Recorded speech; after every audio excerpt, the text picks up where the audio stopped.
You are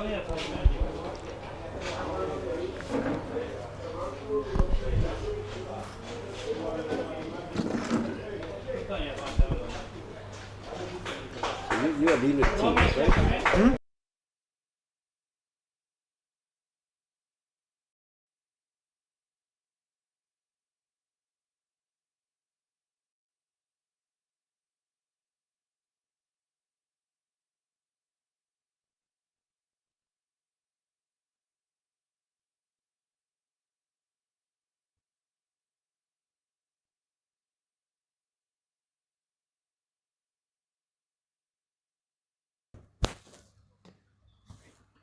You hear me, Sunil? You hear me?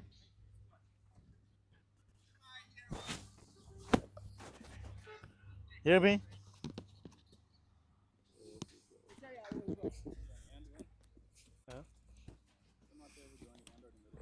Fucking these guys say yellow bills, but man, you know bills.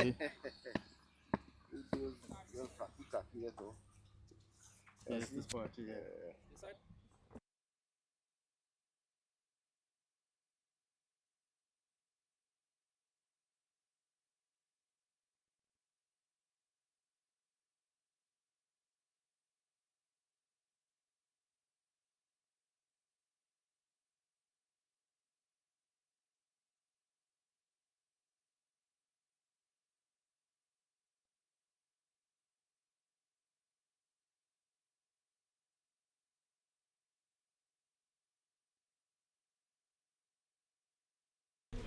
Well, hello everybody, wherever you are taking the broadcast. We are at the Lusignan Community Center on the east coast of Demerara in gorgeous Guyana's action in the Guyana Cricket Board National T20 League, powered by BetCageSports, is on its way.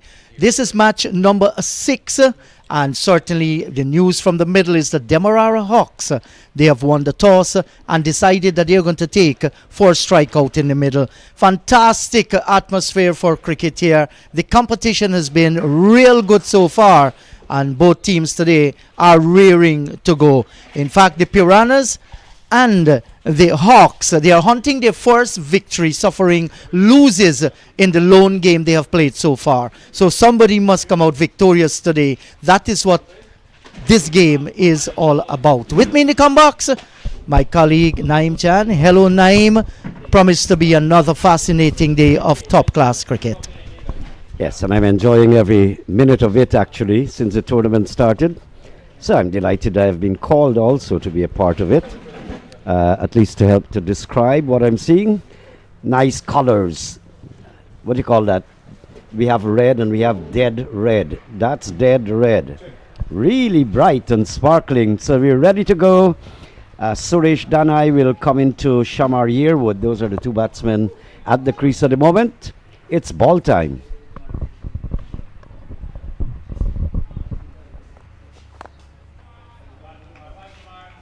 It's a very good start. That's where you want to touch down. No width, no room. And they're starting off with a dot ball in the scorebook. You mentioned dead red. It's kind of dangerous as well whenever you see that red color. Yes, and a kaleidoscope of colors. It's colored clothing. All the teams, the umpires and so on with colored clothing. That is what adds some spectacle to the shorter format of the game.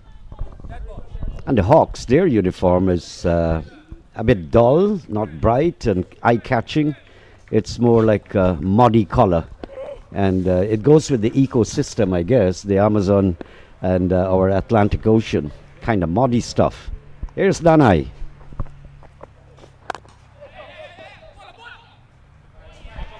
If we take a look at the Hawks, they are birds of prey.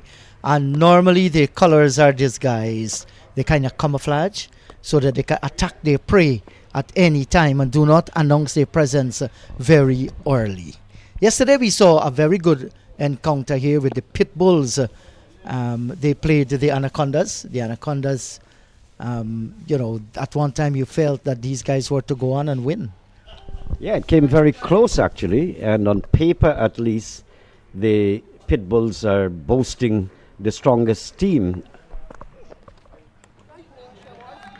Thought he got an edge of that all. Very, very close outside the line of the off stump. You'll have a little replay of it. And Suresh Danai getting that to lift appreciably. Yes, and he has some pace here, Suresh Danais. He can be deceptive with that pace. Touched down nicely and got some good response from the pitcher. Good take by the keeper, good carry as well. 3 dot balls, and this is a dream start for the bowling team. Short, but not getting in position in time. I think he was cramped for space a little bit. He came into his crease looking to whack it away down the leg side. Cramped for space, could not make the adjustment in time. Yes, and the first run coming off the 4th ball of the match. Just want to remind our viewers and listeners that Demerara Hawks won the toss and they are having a bat first. Conditions conducive to cricket, great atmosphere, and always a joy at these grounds on the east coast of Demerara. Coming to watch cricket, and I know as the afternoon goes by, much more spectators will turn up.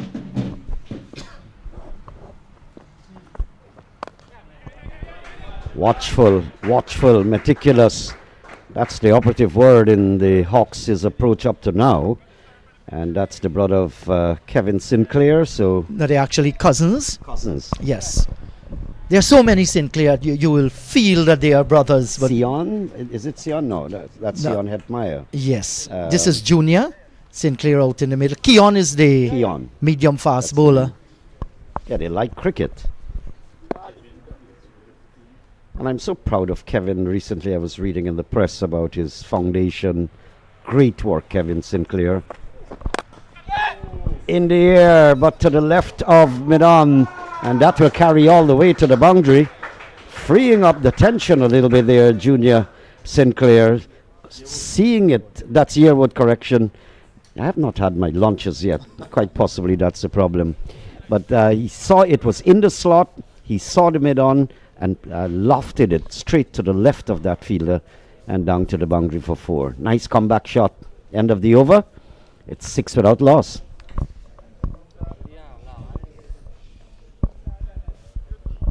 And at one point when he was going through with the shot, I felt he's just going to hold off to that mid-on.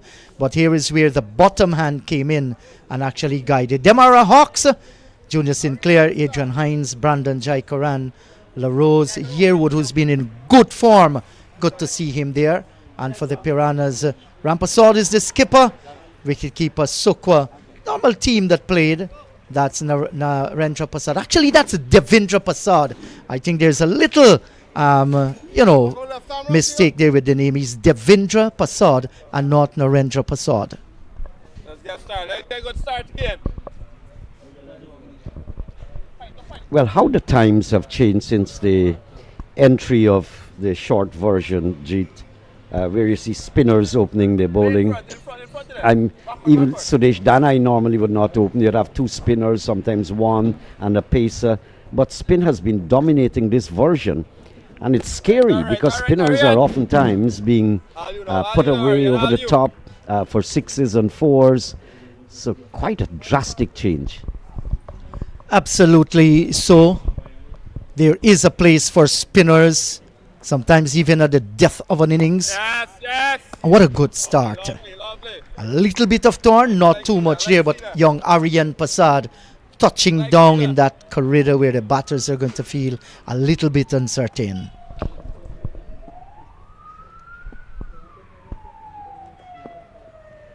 Catch it. But those spinners that drift and flight the ball a lot, I always thought that there would be no space for them. But you'll be surprised because most of the spinners got to push it through because the batsman can come down and reach you. But some of them are mastering this trade. In the air, this might very well clear the ropes. It does. Super timing there. Great shot, Junior Sinclair. Just patted it away. Of course, the restriction because of the power play, so there was no one out there. Yes, and just a little jig with the front foot down the track, and he's a tall boy. Once he gets under it, it's going to go a long way, and he did made the necessary connection. You look at that one there, classical shot, and the right-hander looks real good as he played the shot. Floated up a little bit more and paid the penalty.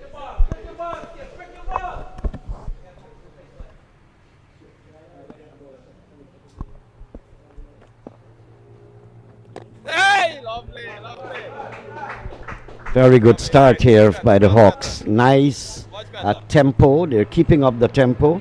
And not only that, but they're watchful at the same time. Very, very respectful, and they've been striking a few boundaries as well. Yeah, well, if you subtract that 1-6 that has been hit, it makes a huge difference with the score there at the moment. So the bowling has been good. You are going to go for a few runs. It's not going to be a continuous thing of short balls or full tosses whatsoever. Very competitive. Early days, I think the pitch might very well play two pace. That's something the batters will have to be mindful of. But generally, I still feel it's a good batting pitch. The Pitbulls struggled for that 124 yesterday. Some poor shot selections that caused the demise of many of their batters. Of course, winning the toss and batting, you want to get past that 150. Catch it! Gentle single there. The man, one of the restricted fielders that's allowed outside of the circle, he's all the way down at long on. So casual, gentle run. And another great day for cricket. It has been really, for those people outside of Guyana, it has been scorching conditions here in this South American nation. Think he got an edge onto that, but it's going to go towards the boundary. We'd have another look at the replay, and Joshua tells us whether our microphone on the stumps would have picked that up. I'm not sure. Well, I think he definitely got edge onto that one and just flying past the glove of the keeper there. Joshua maybe just a little bit too late in getting up on that one there, but it was going. So a lucky escape here for the right-hander. Well bowled, Aryan Prasad. End of the second over there, 18, so they're not doing badly. Just that was an outside edge. You have your teams there in front of you. Yes, no surprises there whatsoever with the two teams playing here this afternoon. And it's a match in which, both teams will be looking to win. Everybody wants to see their name on the winner's row in a competition where each will play each other once. So you want to ensure you're on the points table. Down the ground, but there's a man down at long on. So just a single, casual single. And good work here from Suresh Dana. He was pretty impressive on the first over, none for 7, but none for 6. First ball in this over, a single. So he's been pretty steady. And we've seen the bounce that this pitch has been giving, well, since the inception yesterday, where spinners are getting the ball to pop at several different points of the pitch. Now this is smart cricket. The first delivery to Yearwood was down towards the third man region, coming off the blade of the bat. The next one guided nicely from the right-hander down towards the short third man as well, and both of them scoring singles of the deliveries that they face. And I think this is the way you must bat on this pitch. You're not looking to force the bowling or rush the ball. You play as late as possible, keep your eyes on it for the low bounce or the extra bounce, and you can steer it, pick the gaps. That is what the Pitbulls did not do yesterday. They still managed to win the game after the Anacondas faltered badly in the latter half of their innings. So yes, this is good batting.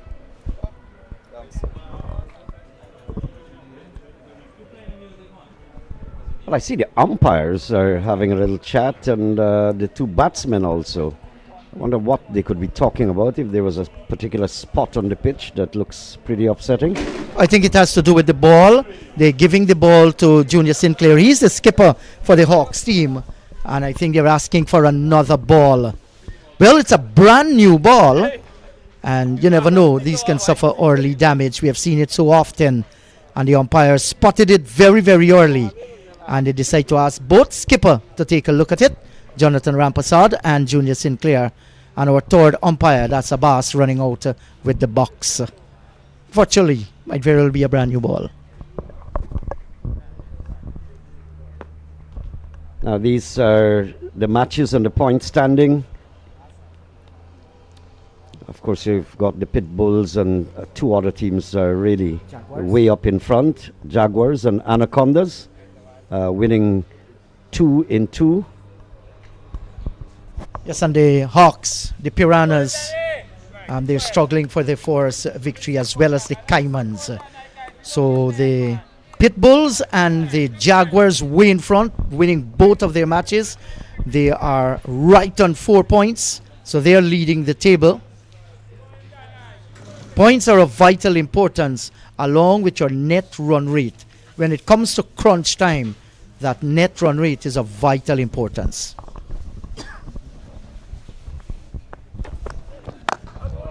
It's high in the air. That's going to clear. Should it does. Going towards the coconut palms in the distance. Absolutely short and taken care of in due course. Yes, and that was swatted away over forward square. Yearwood standing tall on his toes on the back foot. That's a fine shot. It's in the fielding restriction for the 6 overs, and he picked his spot nicely.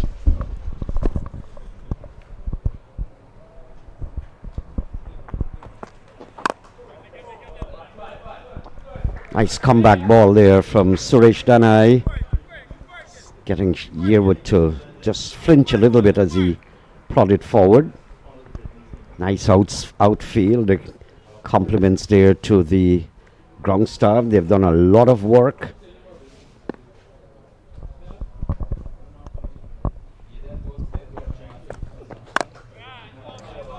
Now, I think this is the length and the line that he's striving for, and for the last 2 deliveries, he has been right up on the line of the off stump, just a little away movement. And Yearwood on the back foot had to jam down at the last minute. Remember, the one that was put away for the maximum was a short delivery right into the arc, and that was put away. So he has learned his lesson well. Can't be too short. Outside edge. I suspected that would have happened just in front of the fielder, and then it spun away from him into the boundary for 4. Precarious shot, but nevertheless it earns them 4. Yes, exactly. Just in front of him. Didn't flew off the bat the way that Yearwood was expected. Nevertheless, got the boundary, 3 gone. The score is 30 without loss.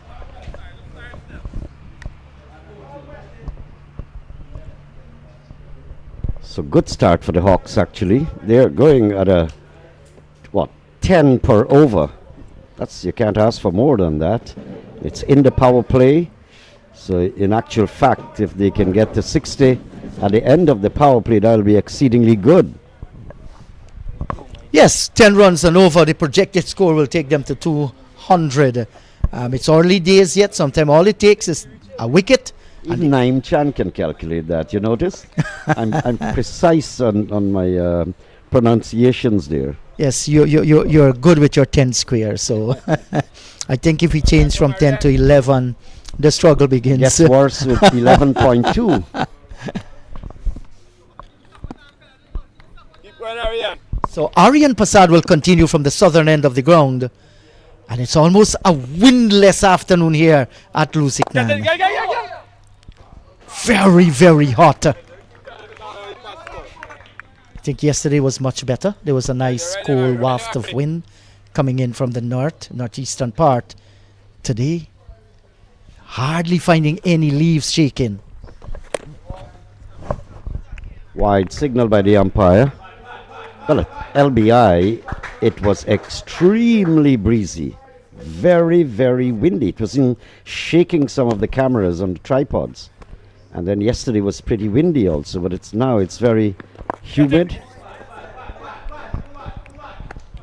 Now that was a good delivery, but I think Sinclair did the right thing. Kill whatever little spin he exerted on the ball, and it went away into the offside field.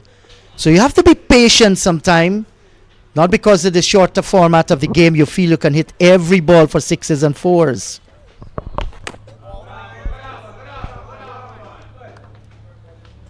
Keep going. Tomorrow is the celebration of the festival of Diwali. We did not capture it on camera, but one of the floats just drove by past our community center, our cricket venue here. Catch it. Nice wristy shot there.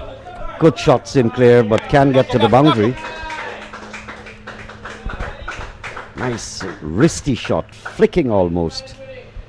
Really raced away down towards the wide long on boundary. Yes, so far it's been a very good over, and floats will be coming from so many regions in Guyana.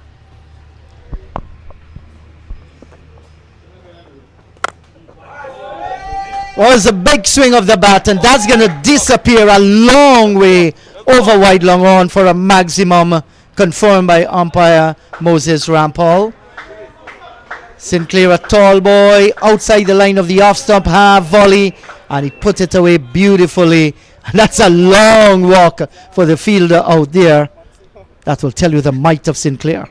Sinclair is timing the ball well, really well. Keep going. Come on. He smacked that actually, and it's the biggest six I've seen here for the matches played. Quite possibly the biggest six in the tournament so far. It's huge. Yeah, but he's a 6-footer here, Junior Sinclair, and once he gets under it, those levers of him plus the length of the bat is going to go in full arc, and that is what he did previously. Catch it. Yeah. What a shot. What a shot there, Junior Sinclair. Really blasted that one on the back foot. Too short from Ariam there. Had a lot of time. Look at this. Short and slapped away, piercing the offside field. It was a brilliant shot, Naeem, and if you're a lover of sandwich, you will know that you normally put the cheese between two slices of bread, and that is what Sinclair did, bisecting the cover and the extra cover. Terrific shot. A very thin slice of cheese too. Oh, in accordance with the economy. Well, it has gotten better, so the slices should start developing now, but in our young days. Catch it. Look at timing there. Just that there's a mid-on, a long-on correction. But Junior Sinclair, I've not seen him time the ball so well in a long time. End of 4, 45 without loss.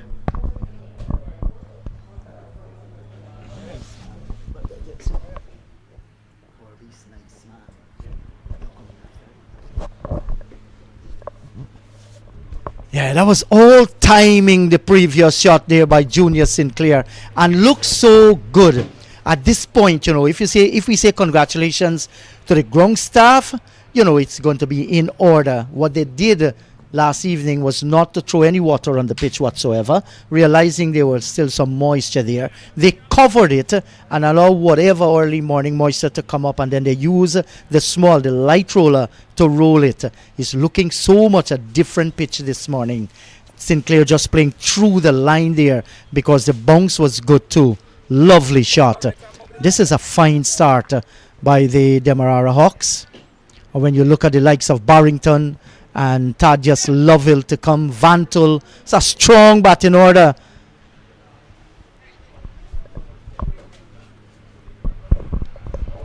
Super start here for the Hawks. No wicket fallen, so they're well set. Keon Sinclair. Well, this is going to be the family clan. Keon, the medium fast, to the right-handed junior. Sinclair to Sinclair. I guess there is no bad blood when you compete out in the middle. It's just you want to outdo the other one. And that is what makes this game so competitive. Imagine father and son playing against each other. That could be quite torturous if you're a Brett Lee or Shoaib Akhtar and your son is batting. You'd have to excuse me, but I'll go half throttle. You just want to pamper your boy there, Naeem.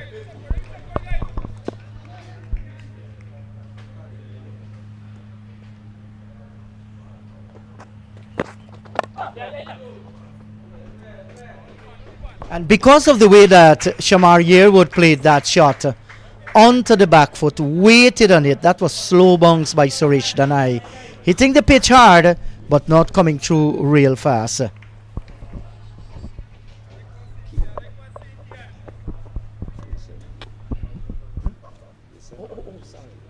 Yes, it's Keon Sinclair actually that is bowling from the top end. That's the northern end.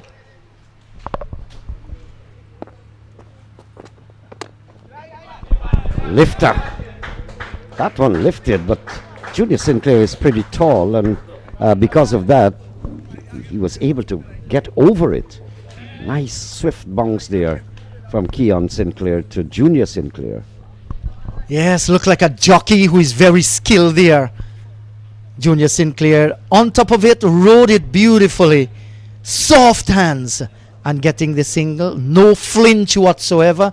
And you can only do that when you keep your eyes on the ball and you have good coordination of the body.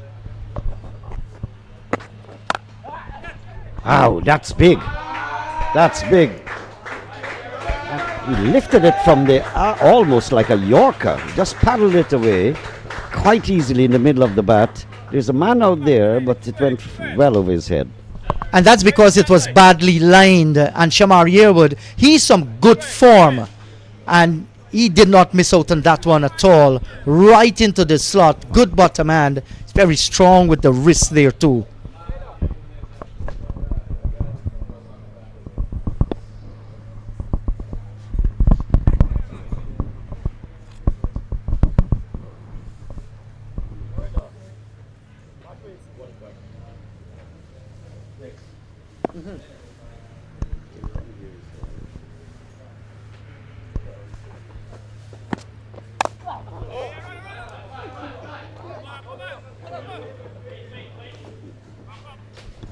And look, this is an exceptionally good start by the Demerara Hawks, 54 without loss. One delivery remain in the fifth over. They're scoring at 11.17. Dream start. And I guess they will consider in the first 6 overs, if they do not lose a wicket here or maybe 2, that they have won this portion of the game. By the second power, actually, because you haven't lost any wicket and you've got a good score on the table. So fantastic, as you said, dream start. Yes, and just going to run away. That's going to go for 4. That's a fine shot. Delicately played by Shamar Yearwood. And what a way to end the fifth over. It's 58 without loss. More from you, Naim, and you'll be joined by our friend from Quarantine Coast, Wadikar.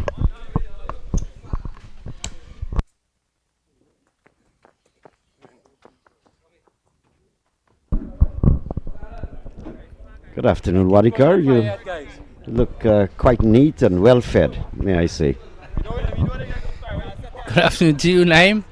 To all on live stream, what another spanking day here at the Lusignan Community Centre ground, or should I say Sports Club ground. Absolutely amazing conditions again. And the Hawks winning the toss and on the clear blue skies, deciding to take for a strike, and why not? And so far they've posted a commanding 58 for no wicket, 5 overs. Impressive start here, Naim. Very, very impressive. This is good stuff here. Still got an over to go for the power play, so they could get up maybe to 70. That would be extremely good. Yes, because they haven't finished the power play yet, and they're 58. So Umrao is going to have his first bowl. Kelvin Umrao, the man from Albion. Shot Kevin Sinclair, but can't get past extra cover there. But he's timed the ball superbly. I don't think he got the best timing in that particular shot. Got it just to on the edge of the bat. As a matter of fact, both players are really timing it well. And you look at Shamar's innings, 28 from 15, and Sinclair 29 from 16. So they're actually going neck and neck at the moment. Excellent start. This is what you want when you have won the toss.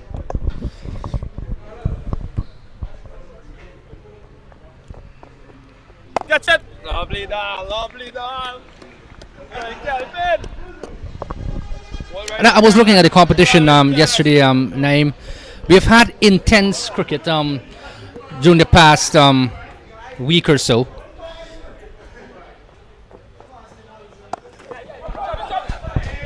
That one deceived him a little bit, Yearwood. He was prodding forward and came back and rolled the wrist. I think he handled it well eventually. Naeem, I was talking about the standard of play. I guess you're impressed too, as most people, with the level of competition that we've had.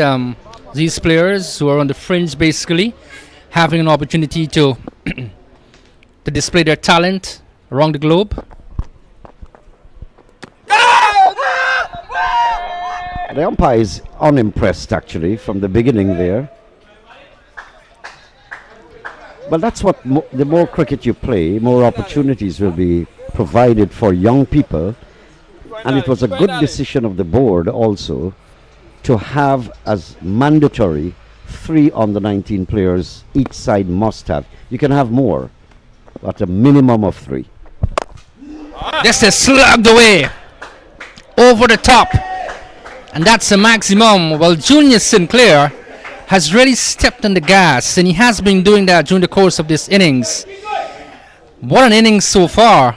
Pitched up into the drive very early. 66 for no wicket. It's a good ball. Beautiful drive. That was straight over the bowler's head. Really super timing there, Junior Sinclair. This is a very, very good knock. Oh, lovely done. All right. Much better delivery this time. Comes forward. And that completes another over. 6 overs gone. So that means the power play has been finished. And the field can now be spread. But if you win the toss on any given day and you look at the scorecard and you see 66 for no wicket, you'll take that name. Of course. And here we have your scoreboard, Shamar Yearwood. So no wicket gone. Not out 29, Junior Sinclair, fantastic. 35 off, just 19. Good knock. Excellent cricket so far. Van Til to come, Barrington, Ross. We look at the bowling figures. A little bit on the expensive side because Sinclair and Yearwood have been punishing anything short or way outside the off stump and the leg stump. So there you go, the signal from the umpire. So we're going to be having the field spread now. And I guess in a sense this is going to bring some sort of relief to the fielding team. Well, obviously, because they'd have now 5 players instead of the previous allotment. So an opportunity for the captain to spread out and block the major points that the batsmen have been hitting. Good pacey delivery there from Keon Sinclair. Comes from that Firish area. Plays for the Rose Tongue Youth and Sports Club in Berbice. A number of these cricketers coming from that club, Albion as well. So it's good to see the young man running in. That one was pretty fast, to be honest. And that Firish is spelled F-Y-R-I-S-H, but he was also Firish. Lots of fire here. Quick stuff here. Excellent, excellent. This is really quick bowling here from Sinclair. And even though it's not cool or murky conditions, the sun is streaming down, so you know he's putting that extra effort. Getting some assistance from the track as well. All the wickets, the playing surfaces have been very good, I dare say. Very responsive.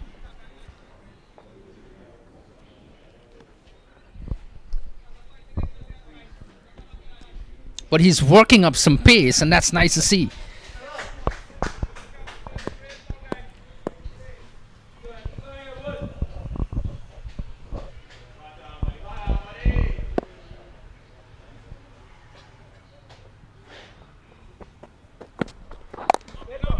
He's putting a lot of energy in this spell, Keon Sinclair, but on more than one occasion, I think he was too short, so you're practically wasting your energy.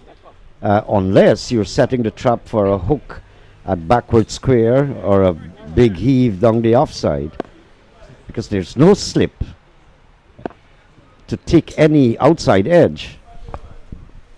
Of course, the fielding captain also doesn't have a lot of luxury in his hand. This is wide. outside the off stump. The previous delivery was a slower ball, so he's showing us that he has this variety. Not only he can bowl quick, but he can bowl a slow ball as well. That's brilliant, but that was way outside the off stump. None for 14. This is his second over, so he's not been on the expensive side, but the boundaries are coming really fast.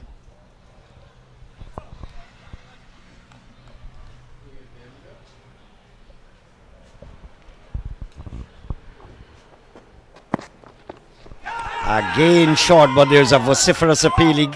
He takes the outside edge there. But that was a big swing. Got the outside edge taken by the wicketkeeper.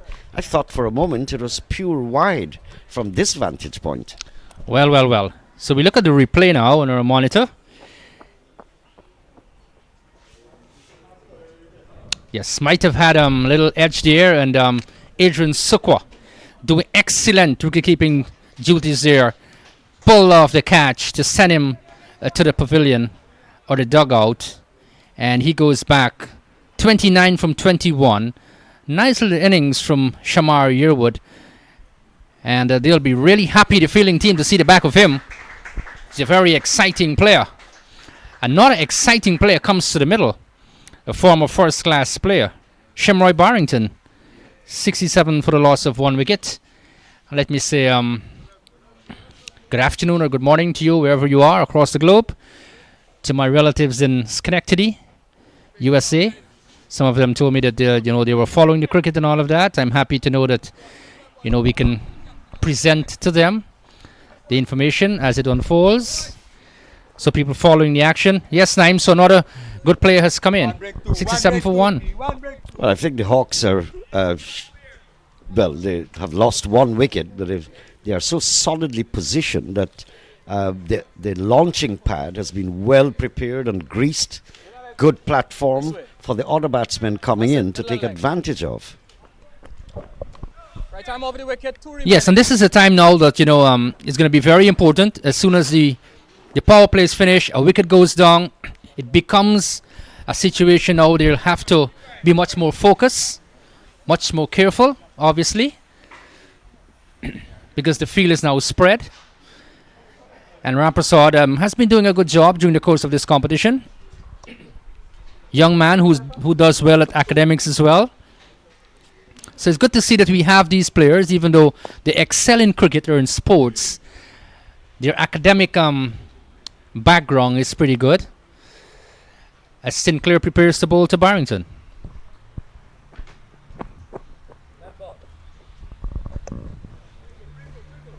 Well, the fiery pace actually paid dividends for Keon Sinclair, although it was down the leg side. So I think that Shamar Yearwood must be disgusted with himself for going after a ball very wide down the leg side, got the outside edge.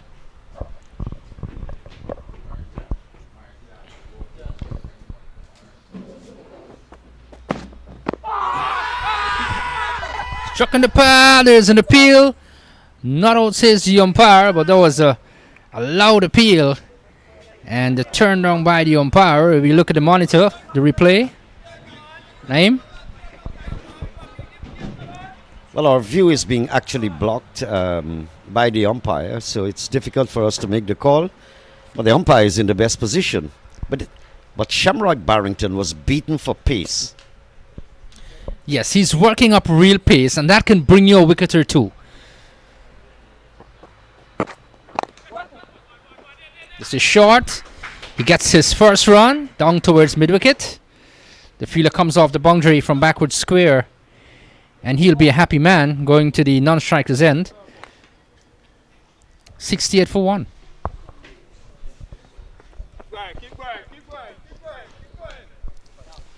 I've not had the opportunity to see Keon Sinclair while the Hawks batting is coming up there that you're seeing in front of you. So 1 wicket going down only. But I've not seen Keon Sinclair. I had a good look at him until this today, and I'm very impressed with his pace. Reminds me a little bit, very lanky like the coconut palm you're seeing on your screen. talking about coconut palm, that's what you get in the rural areas of our country. In Georgetown, the capital, it might more be wooden and concrete buildings. But once you enter the countryside, and that's why I enjoy doing work in the countryside, rustic, cows in vast expanse of lands, rice lands, sugarcane lands in the countryside. I thought you would say you enjoy a few drinks as well, Naeem. That's nice. Well, I enjoy that after the game. There's some people that enjoy it during the game.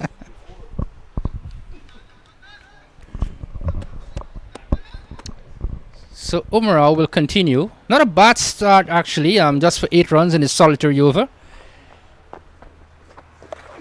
This is swept away.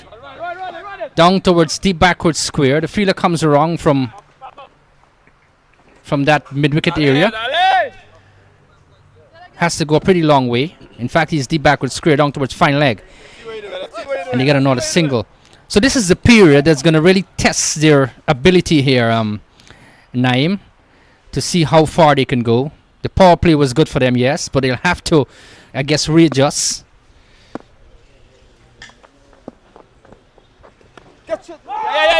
Good ball there. Good comeback from Umarov. Junior Sinclair, who has been in there for a long time, middling, timing excellently. Was in no man's land with that delivery. Good delivery.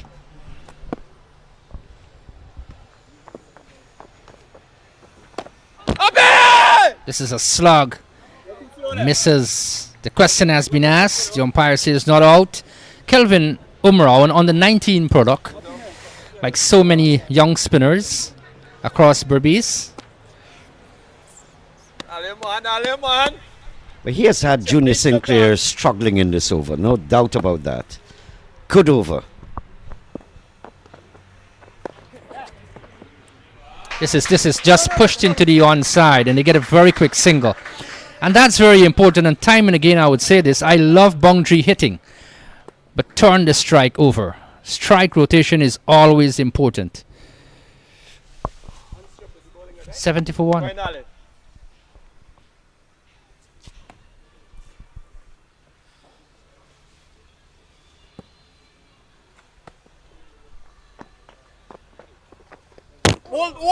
Look at that. Look at that. Good stuff, youngster. Kelvin Umarov had Junior Sinclair in all sorts of trouble in this over, and now he has gotten the wicket. Very, very important. Good stuff. I'm really impressed. Shamroy Barrington.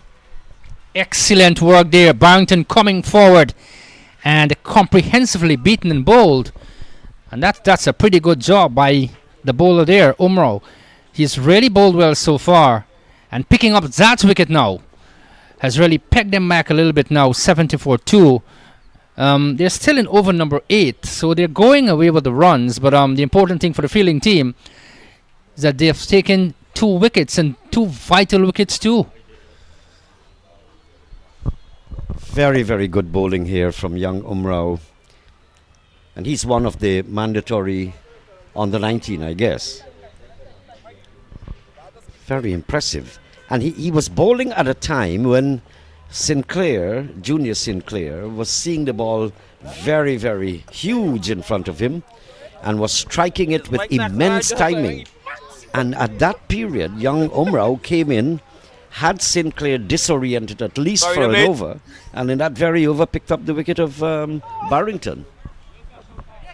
And that's why I like this tournament, because we see the amount of youngsters, a large number of youngsters coming out, representing the individual franchise, and they've done exceedingly well. So Brandon Jaikaran comes in to replace Barrington. Let's see what he has to offer.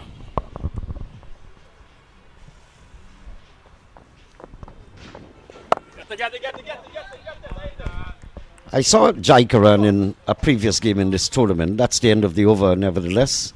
70 for the loss of 2. And he looked very, very impressive. The Hawks have got a pretty good batting lineup. And so, I think the Piranhas can be happy that they've at least gotten 2 wickets very close to each other, because the opening pair posted 67, and the second wicket that has gone down has only mustered 3. There you go about the rustic sceneries in the countryside. Breadfruit is a thing of the Caribbean, very popular in many countries, but it's extremely popular here. That was brought down ever since the times of slavery. I thought you were just describing that beautiful house, your name of yours. Is that yours? Not at all. Not. My grandmother would have said, not in this Janam, not in the next Janam. Beautiful, beautiful scene there. This is pumped away over mid-wicket. Wow, what a shot there from Junior Sinclair. And he greets the captain, Ramprasad, with an almighty pull over mid-wicket for 6. That's the way to go there, Naeem. Super timing. But that deserved what it got. Deserved what it got. Because there was a full toss right into the hip height of Junior Sinclair. So it got exactly what it deserved. He's racing away. He's 36. And he needs to stay there for a pretty long time. Lovely, catch it! It's a short again, but no fielders there. Lovely. Now see it. That's it. As Sinclair comes off the boundary area, down towards the mid-on. And he get another single. Might have been mistimed.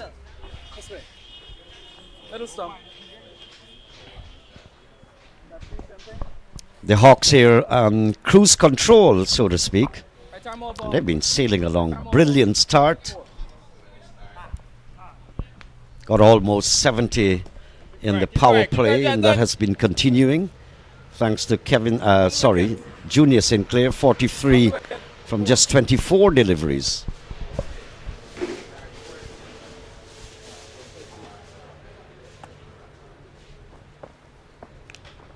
Yeah, well done, well done. It's a stroke to air, but brilliant work there from the fielder, diving to his left. Stopped at least a second run. They get a single though. With Sinclair going this way, Naeem, I must say, my car in the ground would be in great danger. Well, I guess it's a new car, so it's fully insured. I don't have a problem. I mean, I add to that list Inderjeet Prasad as well. Nothing wrong, guys.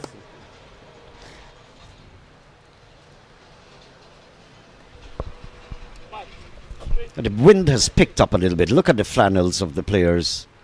Yeah, just about swaying and fluttering away. Ah, lovely. Nice it. He looks so compact. Right, you're all there. Junior Sinclair, we know of his exploits in the field and all of that, but to come and produce this innings, it's quite good.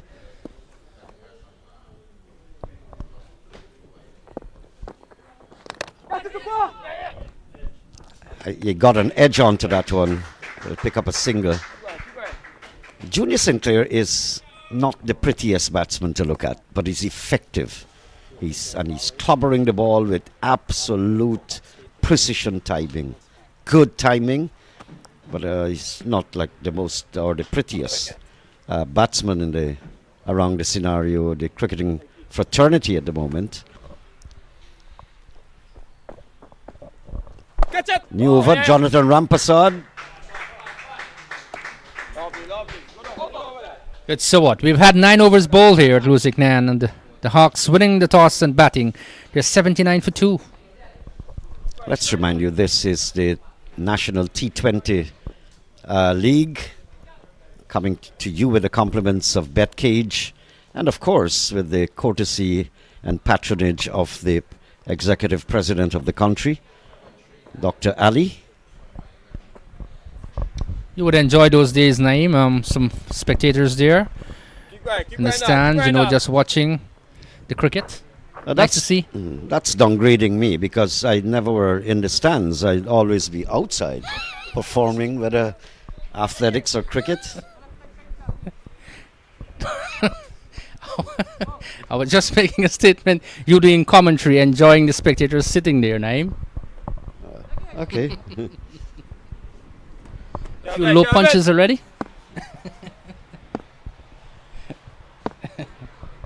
I'm sorry our cameras couldn't catch the other Diwali display. Outside edge. Big outside edge. Here's an appeal for run out, not out, says the umpire. But great outside edge. Sinclair knows that there's no one in the slip cordon, no one on the onside close for the catch. And so he's taking his chances. Yeah, he's taking his chances, but look at Umrao. Excellent bowling so far. From the time he has come in, he has really created opportunities for his team. This is his third over, and he has only conceded 11 runs, even though Junior Sinclair is swashbuckling at the other end.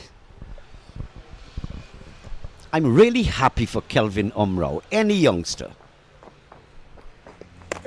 that can bowl and bowl well, confuse the batsmen, including Junior Sinclair, who is in tip-top condition at the moment, middling the ball, batting extremely well, and he has him drawing maps.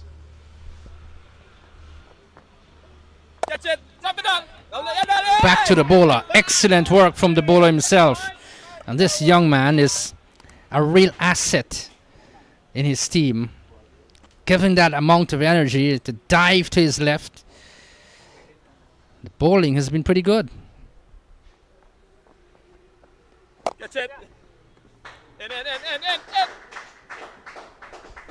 Well, I see there was a slip for Jaikaran. I'm not sure whether they will retain that slip for Junior Sinclair. No slip, because they want to spread the field as much as possible to block the little gaps and holes around.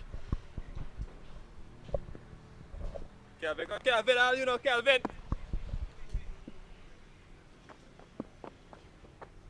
Yeah.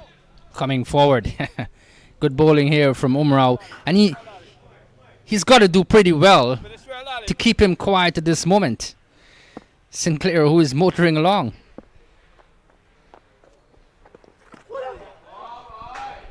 That's the only loose one I've seen from Umrao. Going down the leg side. Wide signal by the umpire. There you go. So you just have to come back to bowl that one. But this sort of bowling effort that you'll take any day. He hasn't completed 3 overs yet, but he's gone for just 14 runs. And Sinclair is really punishing the other bowlers. This is Jaikaran. This opens the face down to backward point. We've had 10 overs bowled, halfway stage. Drinks will be taken, 83 for the loss of 2. So we'll take a little break as well, have some refreshments. All kinds of refreshments I'm seeing in the commentary box. We'll be back in a while too.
10 overs completed. The Hawks slight slowdown in their scoring rate. This is what is happening so far in this tournament in terms of batters. Kevin Bodie, the only batter passing 100. Zainal Ramsamy after that match winning 70. Second, Shamar Yearwood today getting some runs.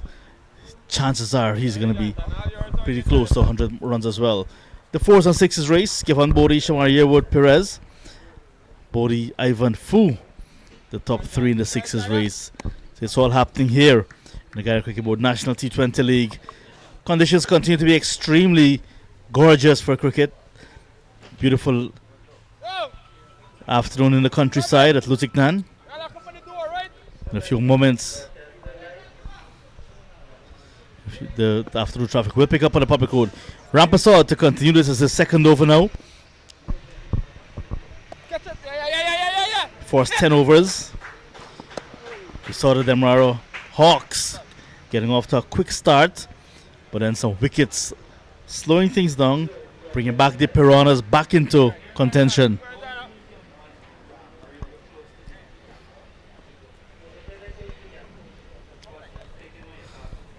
Jonathan Rampasad, captain as well.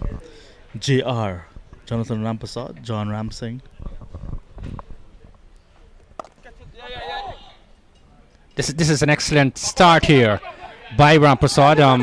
Chance for run out. Hand disturbing the wicket.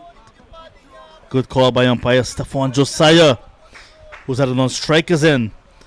There you see the batter slipping and then low. Definitely. Well done, umpire Stefan Josiah. Yes, what happened here? They were looking for a very quick single, but Junior Sinclair had to put his brakes on and rush back to the non-striker's end. The throw came into Ramprasad, but unfortunately he couldn't really dislodge the bails in time. This is Jaikaran driving down towards point. The fielder comes off the boundary.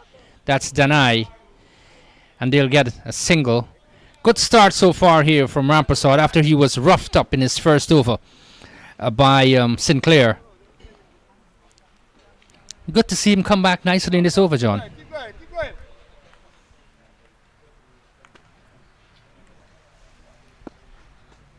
Sinclair on strike, approaching a half century. 46 from 29 so far. Making room was at the off stump. Sliced. Taken. Another wicket going down. This time the captain goes. And how often have we seen this? Over number 10 or over number 11? Just before drinks break, just after drinks break. Look at that. Just outside his off stump. Not sure the type of shot he was looking to play, but he sliced it and went high up into the air for a simple catch at that very short third man position. 85 for 3. Sinclair, the captain, goes for 46 from just 30 deliveries. Good knock. Excellent knock, but one was saying that the team or his team wanted him to go on for a pretty long time. What Ramprasad did there was to hold it back a little bit in the air. His previous over, his bowling was much quicker. On this delivery, he held it back a little bit. Sinclair went through with the shot, got the top edge down towards third man. The fielder pulled off the catch. They've now got 3 wickets, very importantly, just after that power play period. The Piranhas have come back into the match.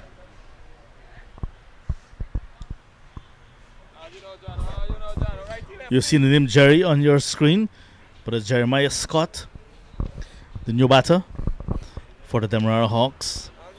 Jeremiah Scott in over number 11. There's always that lapse of concentration after a drinks break, or even just before a drinks break, as you mentally think about what is to come. But this time is what happened. There it was, the captain who was well set for a half century, Junior Sinclair, throwing caution to the wind and is out caught at short third. opens up the middle order now for the Demerara Hawks. Jeremiah Scott and Brandon Jaikaran in blazing hot conditions now. Yes, this is a challenging period for both, and also they have the opportunity now to score, get a score on the board for themselves, their team. This is pushed up on the onside. They'll get a second run. Good running there.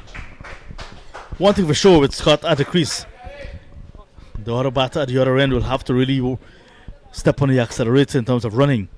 Scott is pretty quick between the stumps, and he's going to force the other batter to come with him. So that's good runs from Jeremiah. He's off the mark. Wicket already in the over for Jonathan Rampasad.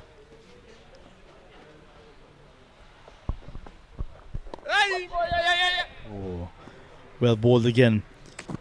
Over completed, a successful one. 87 for 3, 11 gone. So the 11 overs gone, and the score reads 87 for 3. It presents the opportunity for these two relatively new batters at the crease to establish themselves, get a good score, and see how far they can go. 9 overs to go. You never know what can happen. 160, 150, even 170 would be very challenging. But I like the Piranhas. They have come back into the game somewhat after the batting team had that very good power play score.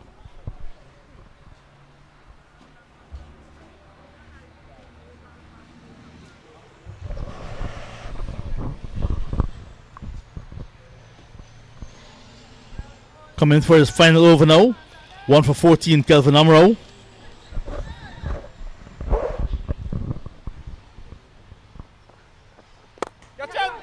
Nicely flighted. The Philitex recovered, had a half of a chance, but 4 more. Well played in the gap. Excellent cricket there. Ball pitched up into the drive very early, bisected the two fielders there. For me, that's a shot of the match. Excellently played. Exquisite indeed from the Demerara Cricket Club. Wicketkeeper batsman Jaikaran.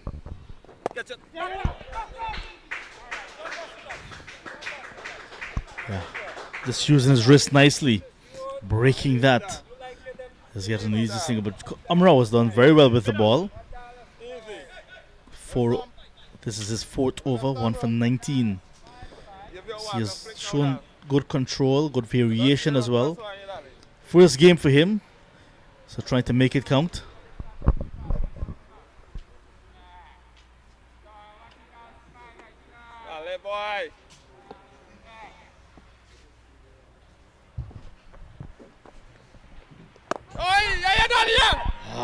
Slightly upish. That is Amro for you. And yet again, we see another left arm spinner coming to the fore. So many now in this line of left arm spinners in Guyana. And yet again, this National T20 League bringing forth another one, because like I said, we know of Kelvin Amro, but this is his first game in this tournament. Inside out. The chase is on. Just 2. Good looking stuff. And I'm happy that for one reason, that the plethora of left arm spinners, what are they doing? They're continuing with their good work. With those that are in positions like Korakesh Motivir, Sami Pamal, Ashmed Ned, another 4-day scene. Anthony Adams, they're saying to those guys who have made it, so to speak, we are here, we're waiting, if needs be, because they're putting up their hand high up. In this case, Amro. Down the track he goes. Jeremiah Scott gets a maximum to spoil the figures somewhat of Kelvin Amro. 4 overs for him, 1 for 27. The 100 on the board at the end of 12. 3 down. Excellent work there. 100 for 3. 12 overs gone. And as you said, perhaps 1 for 27, 4 overs. Umrah, when he started really well, but 2 boundaries in the last over there. And Scott and Jaikaran going really well now. Let's see what will happen. Look at that building, somewhat abandoned. One of the cottage houses here at Lusignan. Sure, standing there for more than 100 years now. Wickets in this year's tournament. Ricardo Adams leading the race. But look at that building there, Anthony. Tell the picture. I actually grew up in a cottage house in the city. So Yes. looking at that brings back lots and lots of memories. But also I've spent a lot of time on the east coast of Demerara as well, where there are many of those. Because of the colonial days, the estate days and so on. Those houses were very, very popular. Yes, you look at those houses. They were built many, many years ago and still up. Scott, looking to be positive. Looking to take on Danai.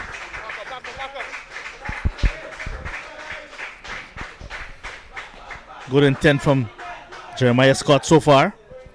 Projected score hovering in the 160s. All you, Jonathan. Smart now. Okay, you gotta run number 7.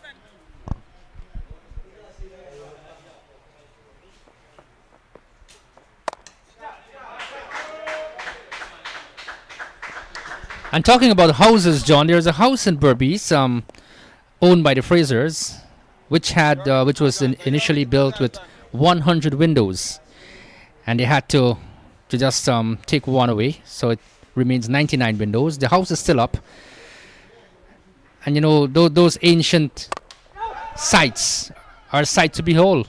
Excellent catch here from the fielder coming in.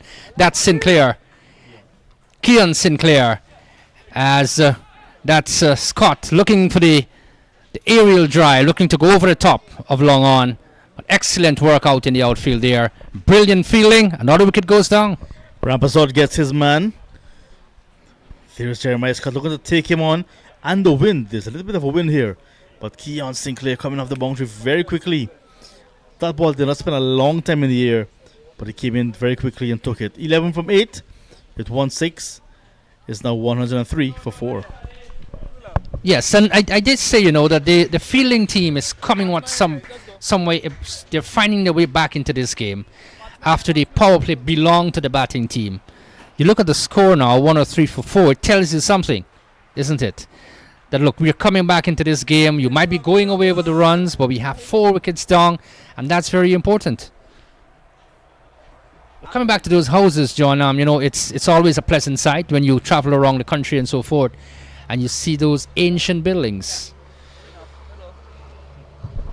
You mentioned the 99 windows. What village is that, Anthony? Number 19, basically, going up on the highway, owned by the Frasers. Nice. That's on the 19th stretch, you say? Yep. All right. Yeah. At one time, that was the longest straight stretch of road in the Caribbean. And last check, it became the 3rd. Because there's a stretch of road in the Rupununi in Guyana that is longer than that. Big appeal for a quarter wicket. Goes Thaddeus Lovell. Just 2 deliveries. Faintest of edges found. Rampasot getting his 2nd wicket in this over. 3 for him so far. Look at that. No foot movement. Just opening up his stance, Lovell. And feathering one to the wicket keeper. Adrian Sukwa continues to have a good game. Poached it nicely. Big wicket because Lovell was one who can actually turn it on. 103 for 5. Excellent work there from both bowler and keeper. Adrian Sukwa, during the course of this competition, has kept well. And in this match, after he pulled off that first catch of Yearwood, taking another good catch behind, just goes to show that fielding is an important asset of your game. The fielding team, the Piranhas, are coming back nicely into this game. They've picked up 5 wickets quickly. Barring that opening burst when they were outplayed. Now they're in the game totally. Captain Jonathan Rampasot 3 for 16 with an over still to go. 13 gone, 103 for 5. Adrian Sukwa, number 14, the wicketkeeper batter. product of Albion Sports Club. Spends lots of time out of Guyana recently because of his attachments to clubs in North America, both in New York and in Canada. There's Chris Harry, unfortunate to be left out once again, left arm seamer. Would love to see him have a go at these batters. Good to see left arm genuine quick variety and pace. Haven't seen him yet in this tournament, but one of the persons would love to have running in at some of these batters. Yes, and why not? Why not? When given the opportunity, I guess we'll see him sometime during the course of this tournament. A team member of yours as well, John. That's nice. Sinclair is back.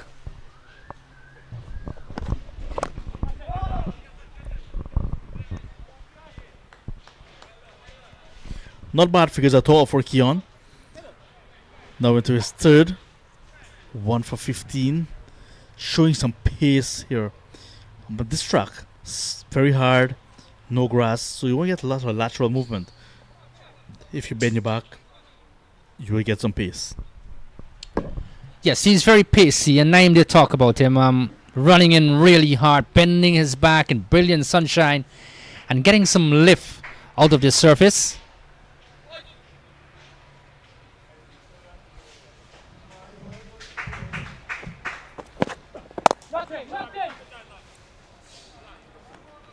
But it just goes to show, John, that, things can change and change very quickly.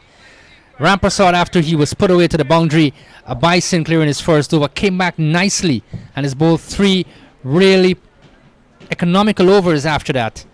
A nice little spell so far. So generally the fielding team is finding their way back into this game. Inside out. Wide of the field at long off. Finding the boundary on this occasion. Brandon Jaikaran. Nice shot. One of the young players in form for the Hawks. Look, if you have your opportunity, go out, express yourself. That the tournament is so set for the young players to go out and put on a show, put on a display. Grab your opportunities with both hands.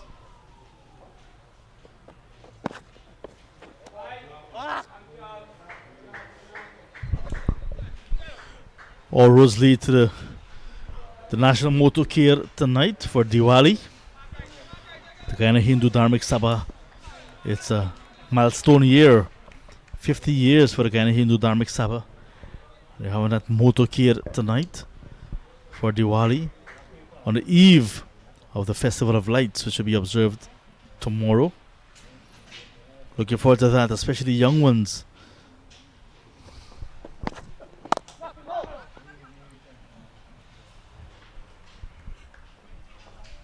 Lots of floats from the east as well, from the ancient county, all the way from Crabwood Creek,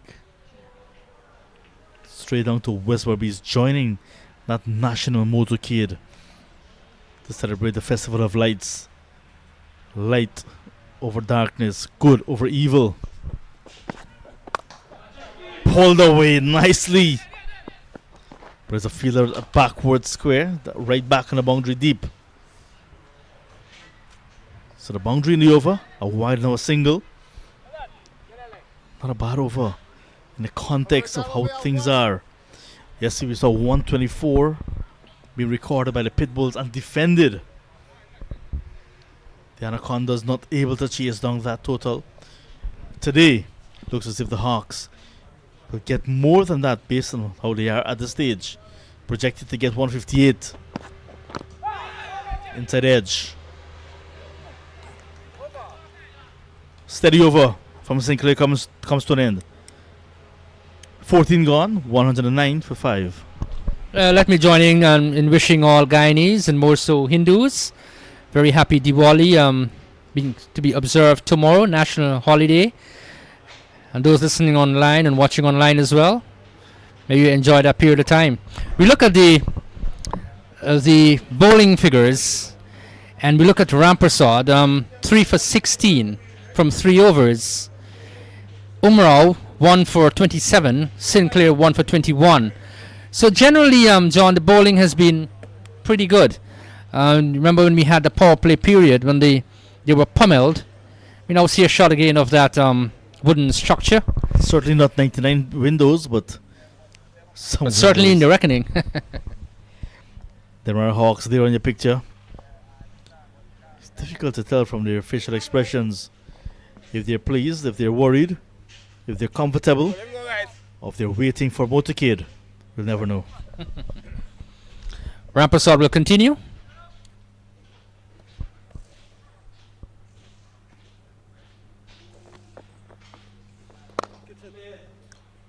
Oh, nice, nice, nice. And you know Jonathan very well, John Ramsing. Very skillful. Does a thing or two with the ball. Oh, yeah. He's always wanting to go. Has that spirit, of professionalism and all of that. Nice young man to deal with. And let's hope, from a cricketing standpoint, that he goes a pretty far away. Yeah, he has many options in terms of careers as well. At one time I was in Berbice, and he offered some lunch. I tell you what, it was very delicious. Well, you would accept lunch anywhere, John. We all know you. That's my friend. Just goes to show how hospitable Berbicians are. It's just cut away. It finds the edge, close to the boundary, the fielder. And in fact, it goes into the boundary for 4. We'll just await the signal, yes. It comes up now. So a boundary to the batting team. Jaikaran goes up to 490 now, 113 for 5.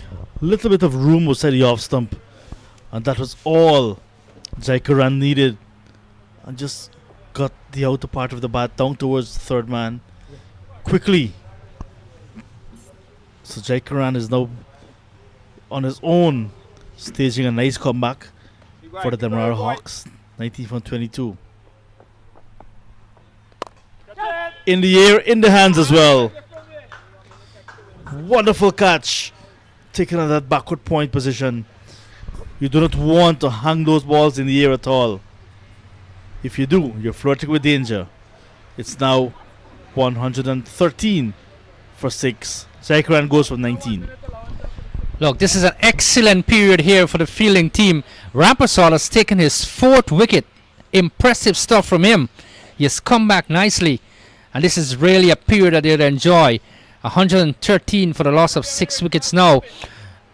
And you'll want to safely say that the fielding team are the happier of the two right now. Yeah, most definitely. Damon Vantul makes his way to the middle. A to B delivery, that's what I call him. Offers delivery service, Damon Vantul. Entrepreneur in his own sense.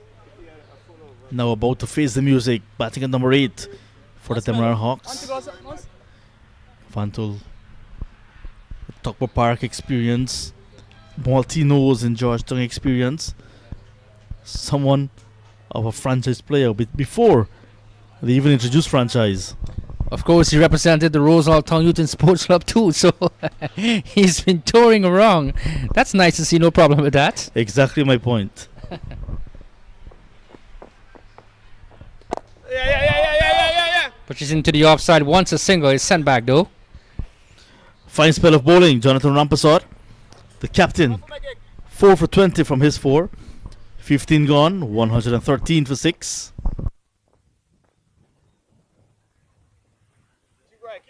Keep going, guys.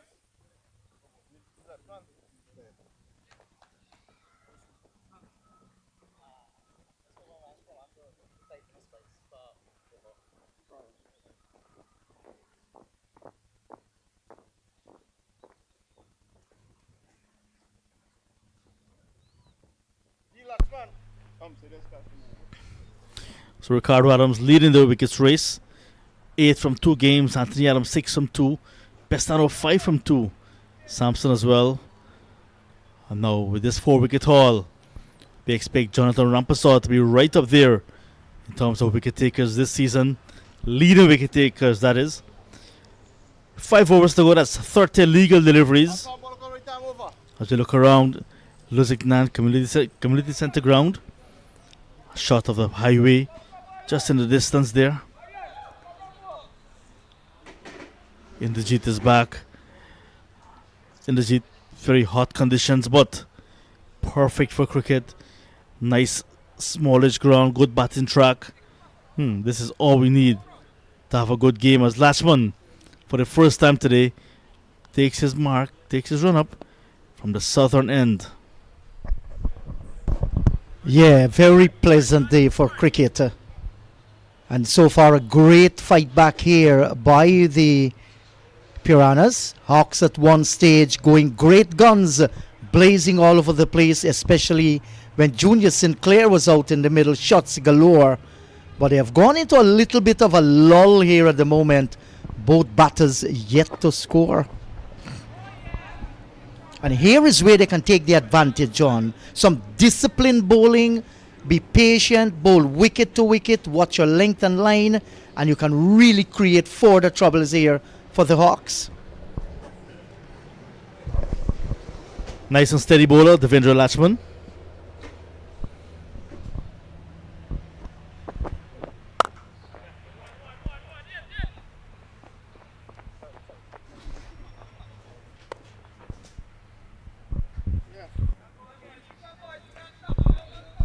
Projected score just under 150 now. It was always above 150. Suddenly dropping below 150 because of the number of wickets falling recently. It was hovering in 160s for a long time. As a helicopter hovering there as well in the JIT. Yeah, that's one of ExxonMobil too as well, John. So many helicopters in the air over Guyana today. And that's good because the economy is having a boom. That's a booming shot from the left-handed Vantel. Where did that shot come from? Out of a little bit of frustration, I think.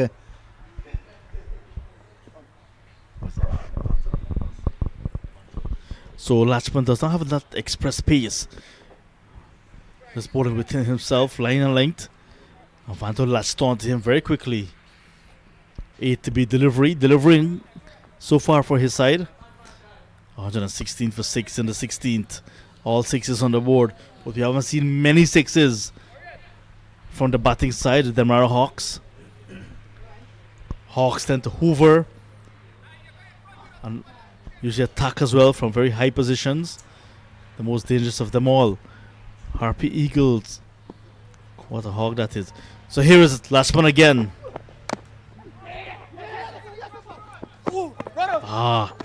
Not able to hit the woodwork. Not able to hit the prize. So a single conceded. But 150, I would love to see a 150 here at Lusignan to give us an exciting run chase in the second half. Well, if they do not get up to that 150, it's going to be real disappointment for the Hawks. At one stage in the game, the projected score was above 200 to fall short now to this. A big swing and a miss here. They're under serious pressure. They must find ways and means to score. Look for the gaps in the open field. It has not been happening. 7 balls, 4 runs between these two, Hines and Vantel.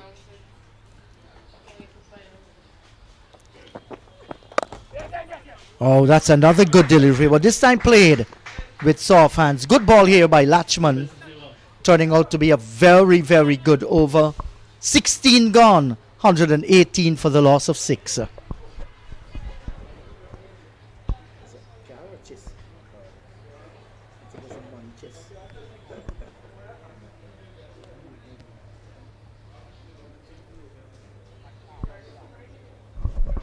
We're on the border of Annandale.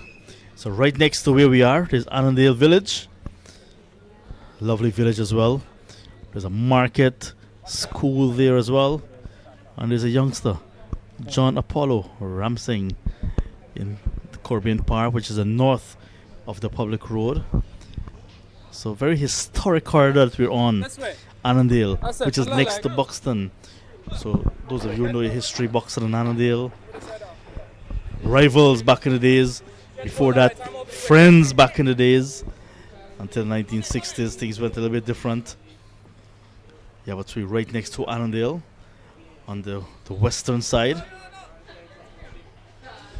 118 for 6. Suresh Danai is back. None for 18. He's been short of wickets recently, Suresh Danai, across different formats. Here he is now towards the back end of the innings. The call is 2. Then it's no. Yes, John. Danai not having the best of season. He has not been, slaughtered, but by his standard, has been a little bit expensive, and the wickets have not been forthcoming. You mentioned that name, John Apollo Ramsing. How is that youngster doing, John? Trying to master university life. So he's doing extremely well for himself. Slight shimmy from Vantel, hitting Danai way down the ground, but cannot take on the win, cannot take on Sinclair, and he's out, caught at long on, holding out. Pretty much what we've seen at Lusignan over the past 2 days. It's a small ground, it can tempt you, and you want to clear the boundaries, but you got to be spot on. Straight into the hands of Sinclair, and that is the end of Damien Vantel. 190 now for 7. Yes, he saw the half volley, eyes lit up, and thought he had the power. Didn't get the kind of power he wanted, and Sinclair took a simple catch down on the boundary region as the helicopter, hovers overhead, brightly colored in colors of the national flag on one side. Yes, that's the Guyana logo there. It's kind of showing off itself on us here, John Ramsing.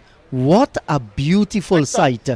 Is it going to land somewhere around there? Is there a heliport around that region? I'm not too certain. Yeah, I think Lusignan, there is a heliport here. Danai to the new batter, Carlos LaRose. LaRose quite experienced. Coming back for a second now. Oh, wayward throw. He's a very good youth, John. We're talking Carlos LaRose. We have seen him very active in his cricket. He looks pretty fit as well. Like to see him running and bowl. Good medium fast bowler, and is very, very handy with the bat too. Pretty much lives at GCC, his club. Nice flowing drive again. Adrian Hines looking for a second. It's not on. Keep going, boys. Keep going, boys. Just this morning in the G, I was thinking about someone, Chetram Balgobin. We saw him in a recent inter-county. Played one game, had a nervous start, was left out. But we haven't seen him, nor his name, at this level, at a national T20 level. Bold! Playing down the wrong line. Danai, full and straight. Adrian Hines, another casualty. He goes for 3. 122 now for 7 in the 17th. And this is the way you must bowl in the closing overs. Right on the bullseye there. Looking for the drive and missing it. That was a good length delivery. Didn't get up the way that he expected it. Should have been on the back foot. Why you want to be on the front foot to such a delivery? And he has to walk back to the pavilion for the trouble here now for the Berbice Piranhas. In fact, the Hawks, I beg your pardon, kind of throw away an exceptionally good start and now struggling for a competitive total. A la what happened to the Pit Bulls yesterday, John, when they scored just 125. So a beautiful float passing now on the East Coast Demerara Highway, heading to the starting point at the Guyana Hindu Dharmic Sabha in Campbellville, Sri Krishna Mandir, where the This way, a little. motorcade will Right, begin little this stop. evening. Right time over the wicket. 6 1 p.m. remain. start. Everything happens on the East Coast of Demerara in the Jeet. Yes, there's cricket here at Lusignan as well. A place that is a hype of activity from Saturday right on to Sunday, every day of the week. Something happening. Daniel Ross, the new batter, gets a single. 5 runs and 2 wickets. That is the end of 17. 123 for 8. Yeah, you've been talking about that motorcade, that float that just passes down the way. You know, it's amazing. These guys start months before in preparing those vehicles. You have to have welders, electricians to run the wire and so on. And you look here, this is in the bowling department. 4 for 20, magnificent figures by Jonathan Rampasad. And 2 for 23, Suresh Danai. 1 apiece for Keon Sinclair and Kelvin Umrao. But yes, and you know, their pride in this thing, people fast, they pray, prepare themselves for the occasion, fiercely competitive. You have the small vehicle competition, you have the canter, that's what we call the medium, and then you have the large, normally huge haulers and huge trucks participating, coming from the Quarantine coast, all the way from Essequibo. Those from Essequibo will be overnighting here. We'll just get a single here, and then they'll converge at LBI. That's a kaleidoscope of color, and what magnificent lighting as well. Fairy bulbs, earthen lamps, sober music, and a story of goodness triumphing over evil things. That's the message of it. It's a universal message, that great festival of Deepawali. Youngsters will have a good time at Motorcade tonight, and they're getting off of school now, as you can see. A few of them here at the ground. In the air, Carlos LaRose. 3, 4 fielders coming around. No one will get there. Amrao sends a stiff return. So that's a naughty shot. Look at the take on Lachman. Oh, that's a pretty little baby. Yes, and she blushes, knows she was caught on camera, and just filed her way into the commentary box. You want to talk to me, sweetheart? Just say hello to everybody. Will you say hello just after this ball, right? You watch the bowler there. Castled. Lachman strikes. Once again on target. Demerara Hawks losing their way, with LaRose being bowled now for 5 in the 18th. 126 now for an 8-9. For the trouble here, John Ramsing. But I have my hands full here. A little darling. What's your name, sweetheart? Mariana. Mayana, that's a pretty name. And where are you from? Which village? Lusignan. Oh, right here from Lusignan. And Mayana, which school do you go to? Lusignan Primary. Oh, you're well spoken. So nice of you. Do you like cricket? Yes. Hey, you watch it on television and so on? Yeah. Who is your favorite cricketer? The one you like the most? The same one. The same one here. Yes, little Mayana. This same one, I think she's talking about Inderjeet Prasad. Yeah. Your mom and dad know you're here? Yeah. That's nice. And are you preparing for Diwali? Yeah. Good. Diwali is my birthday. Oh, well, happy pre-birthday to you, darling. Can we put our hands together for little Mayana? Come on, guys, a little clap for you. Thank you so much, a privilege. Enjoy, man. The little fellas coming out here, having fun after school. John, what a pleasant sight. I guess you remember your little angel as well. Yeah.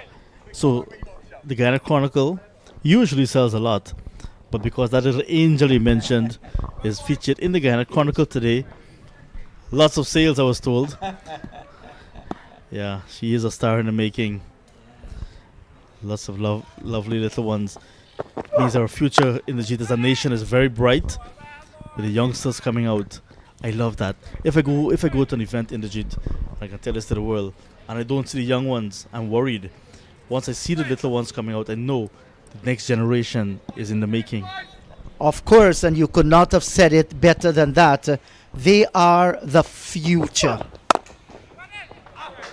Should get a single here. That's a good looking shot. And that's going to run pretty close towards the boundary area. Will not get there. Good return as well. So, the over's been completed. 18 overs gone.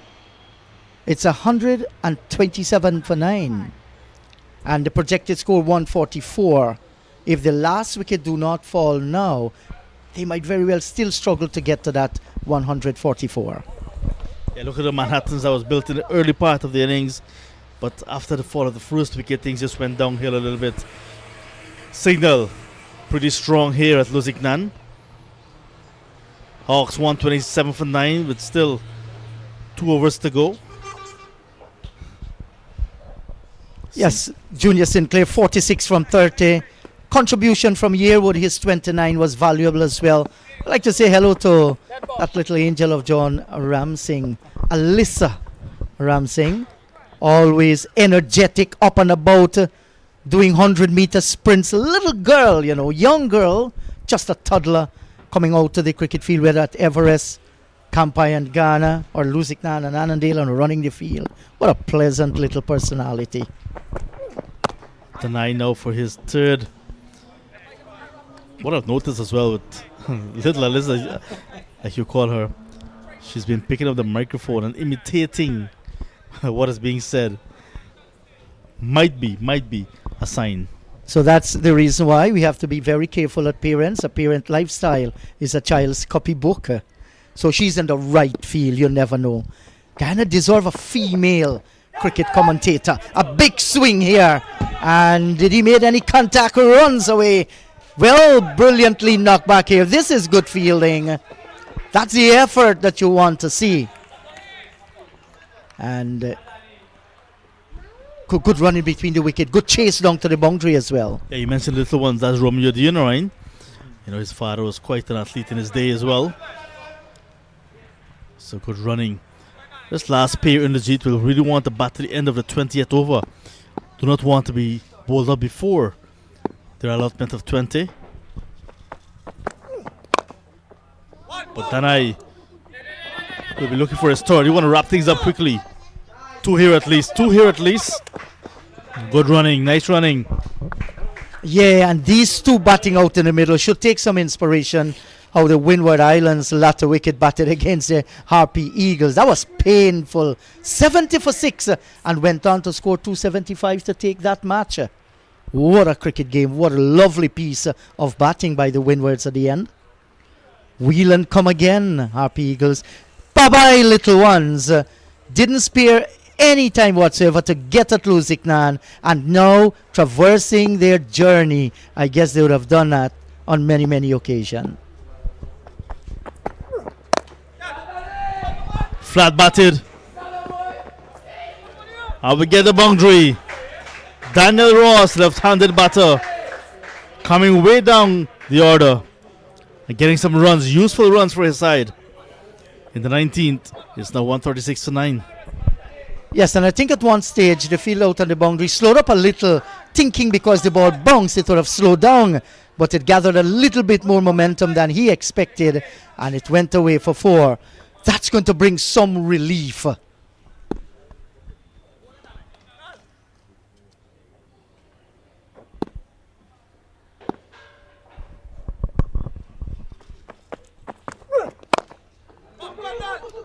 Taking him on again. 2 is the call, and 2 it will be. Good running. One of the things that has happened over the years in cricket, tailenders, they're not only those who can bowl, but because they're occupying a position in the batting order, they were told that they have to contribute to bat. So that's why number 9, 11, well 10 as well, they're able now to hold their own. Yes, John, you're right about that, and many will tell you we aren't tailenders anymore. We are lower order batsmen. As 19 overs gone, 138 for the loss of 9. I remember this trend that started with former Guyana and West Indies player Roger Harper. Roger said that if you're in the 11, it means that you're part of the batting order. You must be able to bat. So what he did while he was coach of the West Indies side at that time is to give those players down the order a lot of time in the nets. So that's some of the spectators coming out here. Krishna Deosaran in the forefront with that white cap, pink shirt, former national under 19 player. And the groundsman, so Dowridge, he told me, We call him Sugar. Preparing a sweet track here again at Lusignan. You know that guy in the box? Yeah. Well, he's having some delicacy there. For a moment I thought it was Naim Chan, but one over to go. Latchman, it will be. 1 for 10 from 2. Big appeal goes up. Finger goes up as well. That's the end of total ambition for us. Just a single.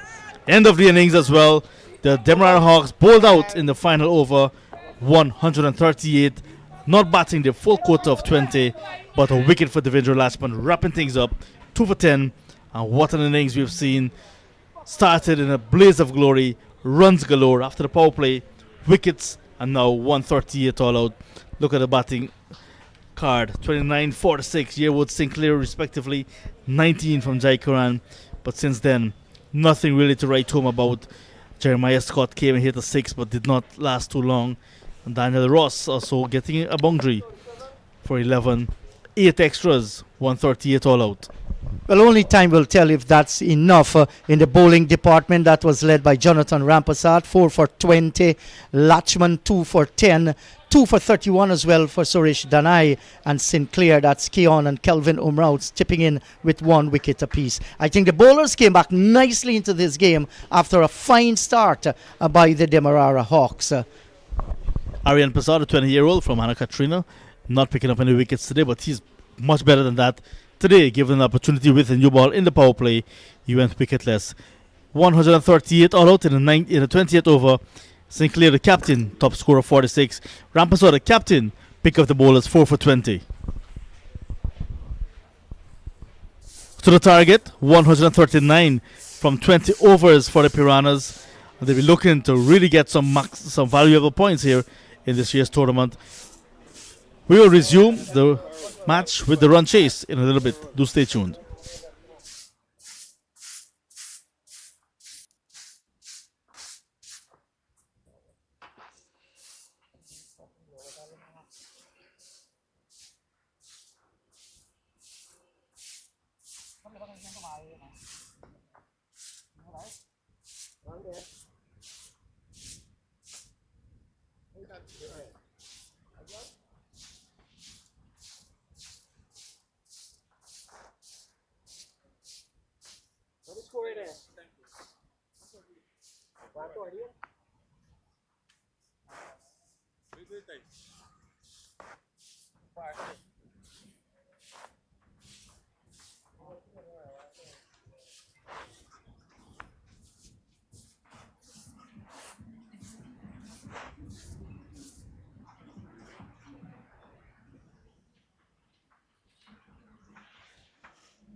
Hey, John. John.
Nothing game after that.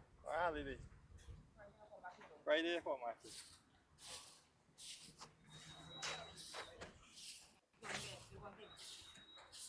Sunday them away to give Kita pinaw do? Eh? Not kita pinaw.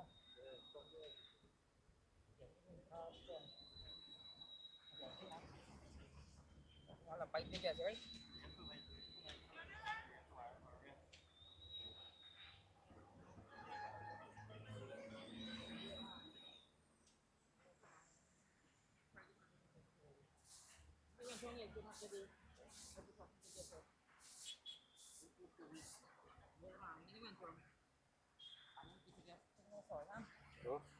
Masuk dulu kita nyari fokus dulu kuat. Ngoyo telem. Yo ko sorry nam to. Kenapa play dah malam play dah.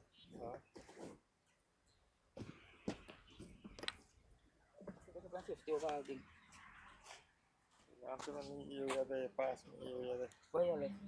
Yeah, it was 70 to 4v 70. Oh. Saya kalau ngomong deh. Ya ko match Friday to. Ya apa bak? Ya ko match Friday to. Dah masuk ke hostel apa yang home tu? Tinggal dalam tu dah buat festival di hostel. Ah, apa buat? Nanti ni apa?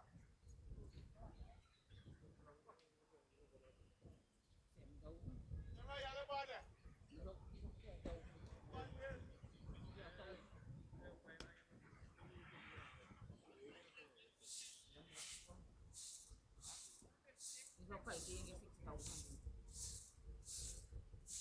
Dulu kan pakai bola di profit one money. Mami ya ves. Itu dia itu yang sana. Mami mai apa ini bang sama sama kasihan lagi.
What side?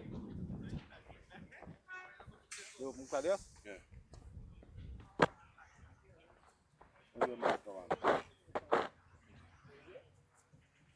You captain the ball.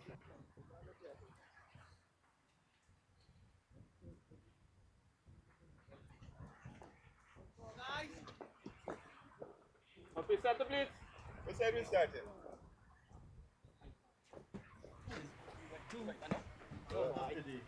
Leg. Up your leg. Good.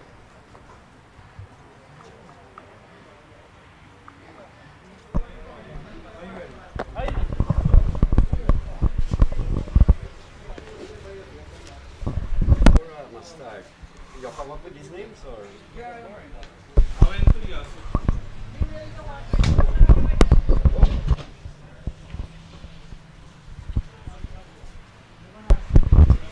Right. Good afternoon from Lusignan on the east coast of Demerara in Guyana. Wherever you are, I'd like to greet you with warm felicitations, brilliant sunshine.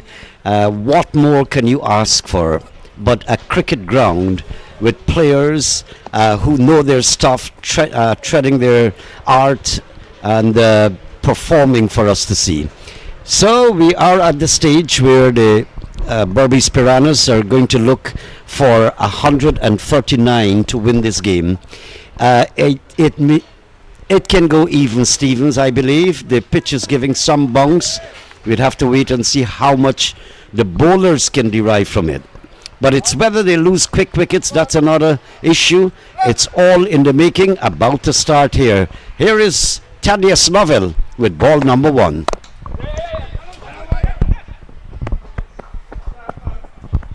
Just a single there, Adrian Sukwa and Romeo Dionarine. Berbice Piranhas here off to chases on. And sitting with me in the commentary box, Wadikar, good afternoon to you. Nice afternoon and great cricket in the making. Good afternoon to you, Naim. Good afternoon to viewers and listeners on FL Sport across the globe. And as you said, we're trying to disseminate whatever information we possibly can. But it's a lively action out in the middle. Towards the end, the Hawks really faltered poorly, 138. Did not bat their full quota of overs. That's a concern for them, obviously. And now the Piranhas will need to get 139 at just under 7 to win per over. Two pretty young players. Ricky Deinorine's son, that's Romeo Deinarine. He's batting, along with Adrian Sukwa, who is an aggressive player. So we expect the Piranhas to give them a fight. And as you said, I think during the course of this match, it's going to go that way. A little bit of a neck-and-neck situation because both teams are pretty much strong. But I think it is, if I'm to give an extra mark for which side might be in favour, I think it would be the batting side. And that's if they throw their wickets away. They should just stay there, turn it over, the strike, and just get the singles here and there. Singles and twos and threes are an absolutely essential part of the game. Sometimes players get carried away and they think that, look, a 6 and a 4 should come at any time. But it does not have to be that way. Runs can be had right out in the middle. Do you imagine if you struck 6 balls wrong, you get 12?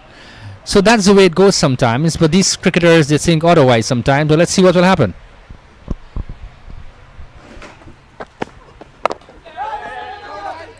And I like this too, left and right hand combination. And what it does, Naim, it changes it can break up the momentum of the fielding team. You've seen that time and again. Well, it breaks their rhythm in every respect because they've got to change around the field every time the right hand, left arm hand goes in or take strike. So it's very bothersome and cumbersome. Lifter there from Thaddeus Lovell. Good ball. And the Hawks must be really disappointed. They had a fantastic flying start. 67, the first wicket went down. And Junior Sinclair, they had some tumbling of wickets, but just a few of them had any meaningful contribution.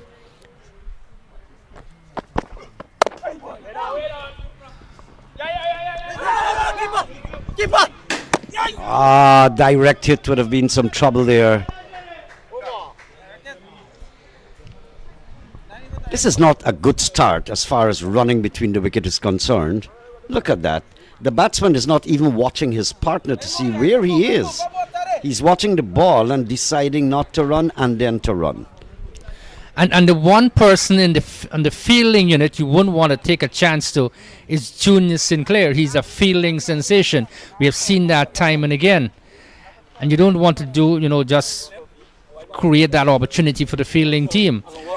So straight away they're on the back foot. They haven't lost a wicket though, very importantly, but just 2 runs on the board. They need to score at just around 7 runs to win.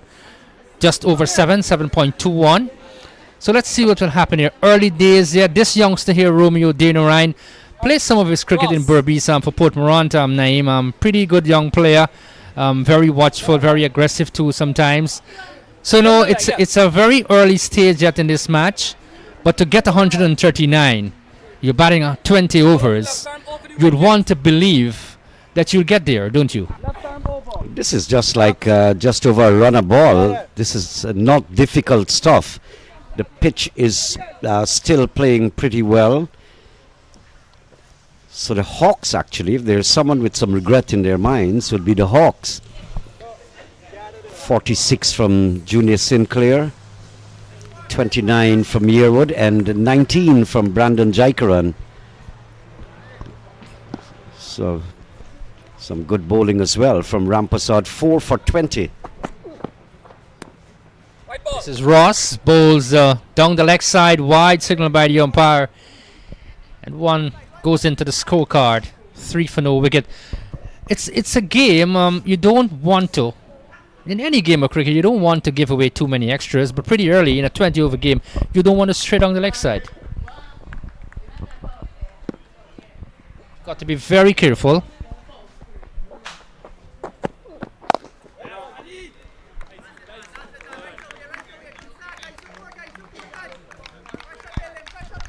I dare say this competition, allowing players to earn while playing the sport they're passionate about, it's an absolutely great opportunity, Naeem, and time and again I would say this, but I can't help but saying it. What a tournament it has been and continues to be.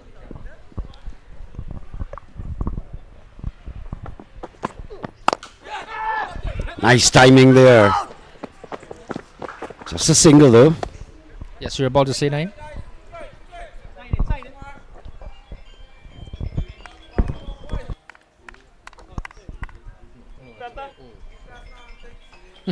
Center.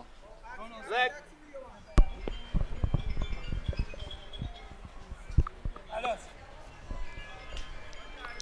So it's very important that they have a good start, and there should be no or absolutely no injudicious kind of shots, because the situation doesn't warrant it. It's just over a ball, a run a ball.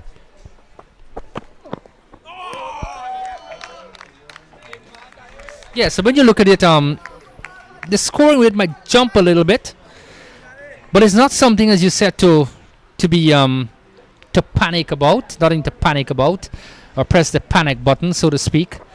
Early days yet. You've got time on your side. Sukwa is very aggressive. He's very pugnacious. You would want to go over the top, but it's important to maximize the use of the power play.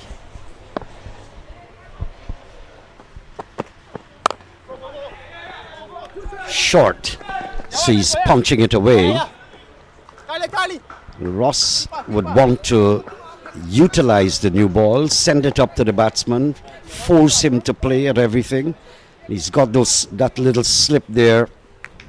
There's just one slip, and there's almost a short backward point. That's for the catch, or wide gully if you like. So he's got to send him up. There's also a short backward square. There's a fly slip, within the circle. Now short again, Ross, and that struck away with disdain. Get what you're looking for. Short ball again. Exactly the point I was making. Adrian Suko wouldn't stick around there. He's gonna throw his bat wrong. That was short. He was into his wicket very quickly, found the gap on the onside, and picks up a very important boundary for his side. They've gone up to 10 already. Once they play smart and proper cricketing shots from here, they'll be on their way. Yes, no need for extremities. It's just about playing the game just as normal, in normal circumstances. Do not bull rush. A little recap for you what happened. Demerara Hawks, there you go. Sinclair just 30 balls, 46 runs. Yearwood 29, Guyana 19.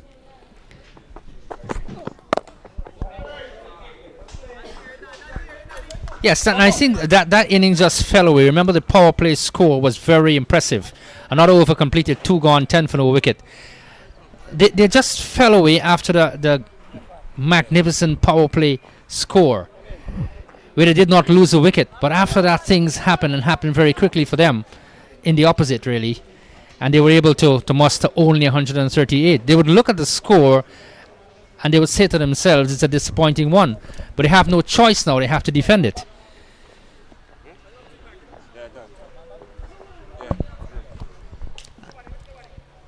And they're batting with control up to now. There was 2 incidents basically, and of almost attempting suicide via run out, and that's one of the routes you don't want to go by. That's sacrificing a wicket unnecessarily. Keep your wicket and you play your normal game, and just playing normal you'll get home. Keep your wicket intact as much as you can,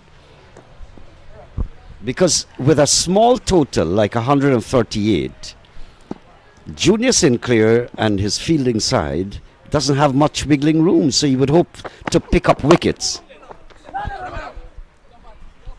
This is played on the onside. Demerara wants a single, but it's sent back.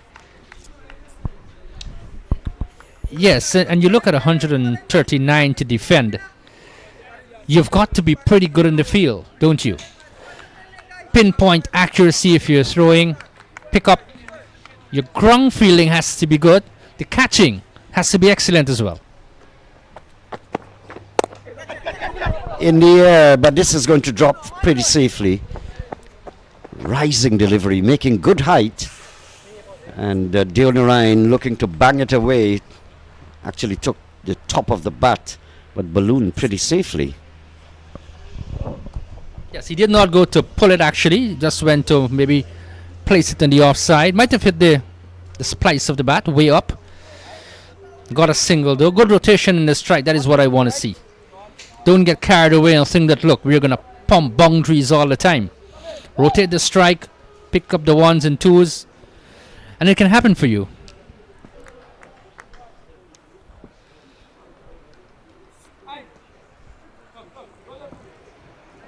So I was talking about the tournament itself. It allows players to earn while playing the sport they are passionate about. That's great to see.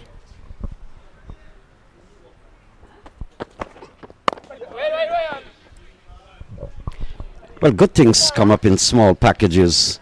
There was a time and an era where these players played for almost nothing and hardly any compensation. So good things has begun to happen not only in Guyana but across the world for young people. Some measure of compensation. Nice bit of feeling there. Backward of the square leg umpire.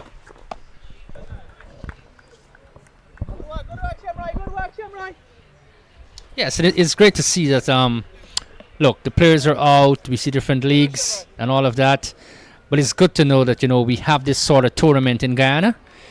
And then, of course, later on, we look to the Global Super League, which is just around the corner as well. So, lots of things happening and happening very fast. Great to know. They get a very quick single. This is excellent running. First of all, he just dropped it there and sped away. He got the response from his partner. That's very good. Good running there, Naeem.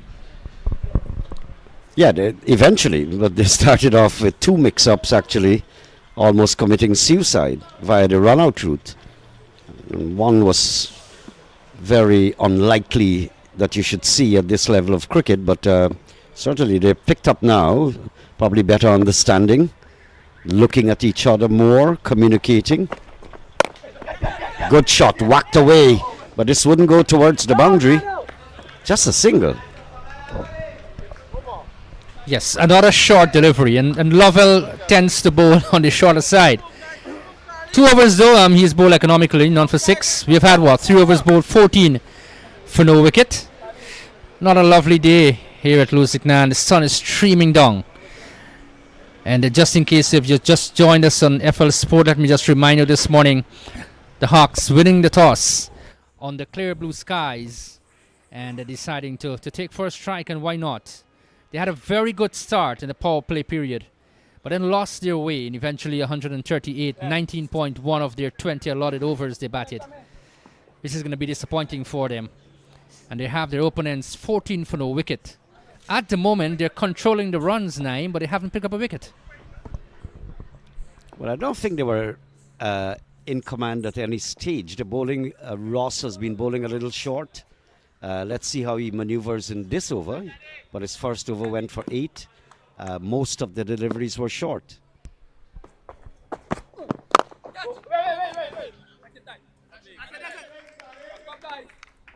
The left arm seamer, that's Daniel Ross, continues. It's good when you have the left arm seamer in your package or in your lineup. It presents an opportunity for you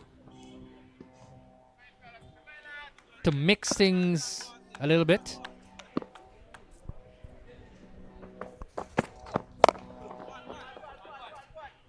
Just not getting hold of it. It was not short enough, but he controlled it well, got it down to the square leg region. So they've not in absolute control, but that was a good ball, good length, just that it was directed down the leg side, quite possibly inviting Demerara to go for the hook so that the square leg can take the catch. There was also a mid-wicket, so not entirely out of line bowling. That was calculated. Yes, at the moment he's bowling stump to stump, and that's very important. Doesn't have the pace like Lovell, but he has the line and length.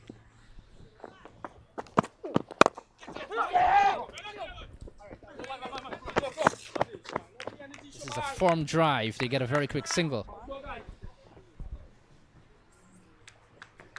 So many left-arm seamers we've seen over the years, Naeem. They bring a touch of class, variety to the bowling lineup, don't they?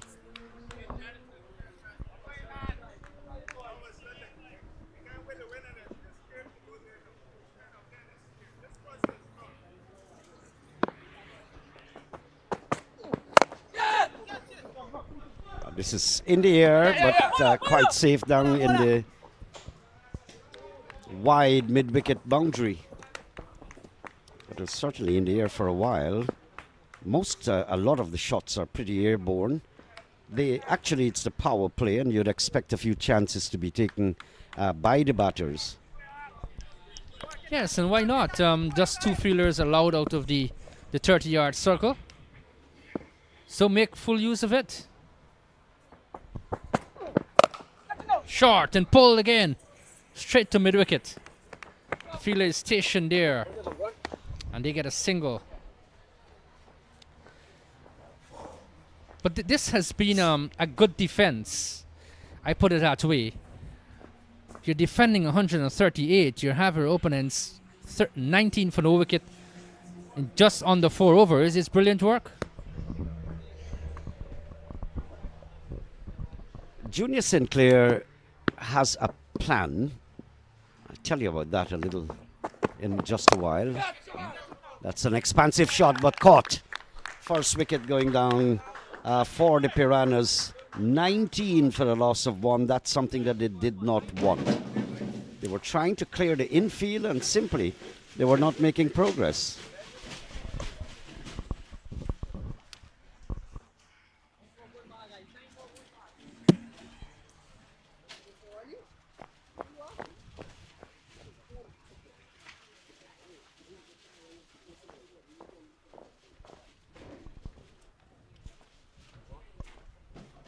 So you're not missing any cricket. Over right. The players have gathered for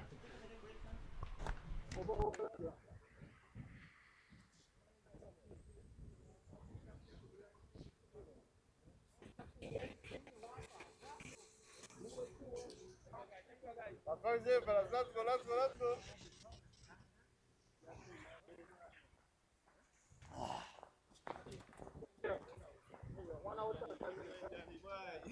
1 hour 25 minutes.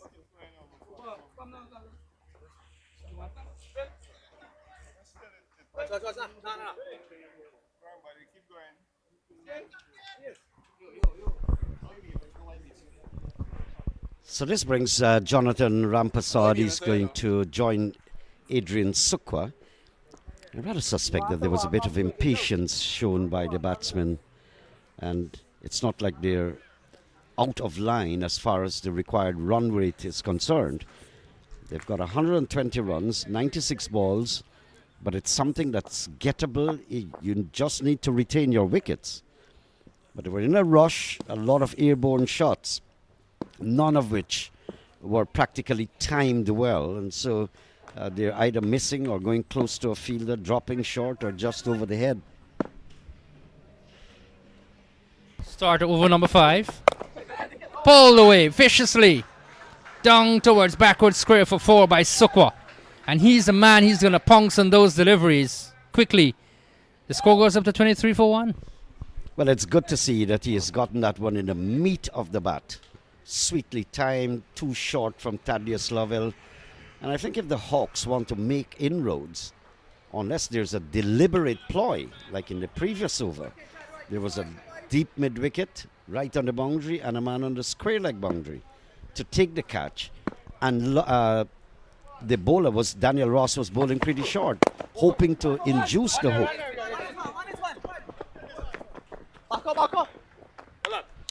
And I did say it, Ramprasad and Sukwa, correction, would go after the bowling. Let's see the approach of Ramprasad, the captain. He got a very good innings the other day. Wanted to go on a little bit further, but unfortunately he was out.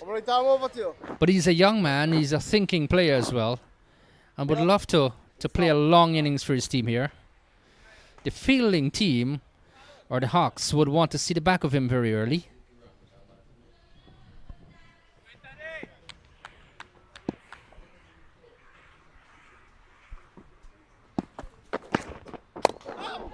Good control, very, very good control, Rampasad.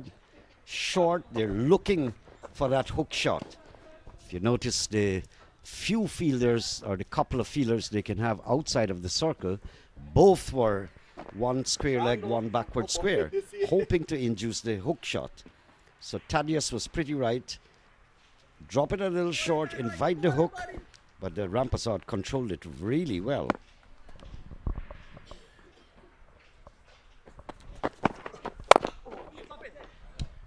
Yes, Naim. One of the things to do when you're playing the pull shot, if you want to keep it down for a boundary, you roll the wrist over, and he did that on that occasion.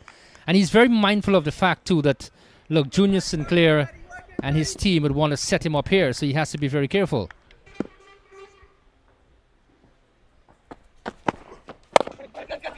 Over the head. That's gone. That's going to go all the way.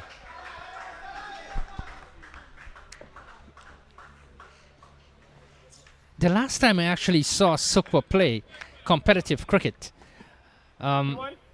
he was like pint size, but he has put on a few pounds, muscles as well, and can now really give the ball a whack.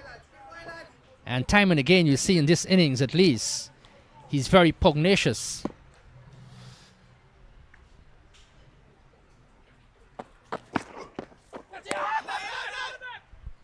Oh, Thaddeus Lovell, that's a down the leg side, waste delivery, wide called, and you're not tackling the batsman. You have to get him to play. It's very important. Going down the leg side, I mean, one or two will spill. No, absolutely no doubt. And then he's pretty short, except if he's setting up for the hook shot. Good delivery. That's on line. Excellent comeback there from Lovell. We've had 5 overs gone, 30 for 1. So they need now 109 of 90 balls, and the required rate just over 7. They're going at 6 runs per over. That's good. Sukwa is well set, and Rampersad has just come in, the captain. He would want to stay there for a pretty long time. We look at the scorecard now. Sukwa 22 from 20. Daniel Ryan, the man out, 5 from 9. Rampersad is there. Glasgow, Danai Prasad, and the rest to follow. Naeem has left us, and let me say good afternoon again to John Michael Ramsey. How are you, John?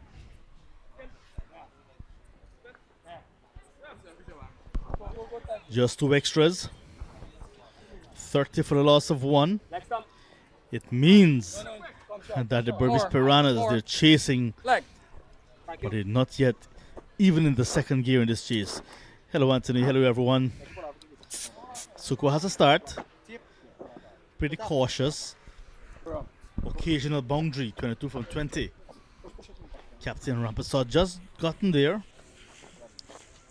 Romeo looked the part in that partnership. He played well in support to Sukwa. He wanted to spend more time there, however. Opportunity now for Rampersad to continue his good form. Still 1 over to go in the power play. Yes, interestingly enough, 1 over to go in the power play, so they'll want to make full use of this. Utilize the fielding restrictions. That's very important in this form of cricket. 20 overs. And Junior Sinclair, the captain, he's going to shoulder responsibilities. He's going to come on for this final over, which, of course, John, is the toughest over to bowl in the power play scenario. Arguably, yeah, arguably. Round the wicket he goes to the left-handed batter. Pace on. That's one of the things that we've recognized over the years. Slower bowlers that are named in the bowling order, slower bowlers, off break, leg spinner, orthodox, depends. Whoa! And those are named as fast bowlers. They've been doing the opposite.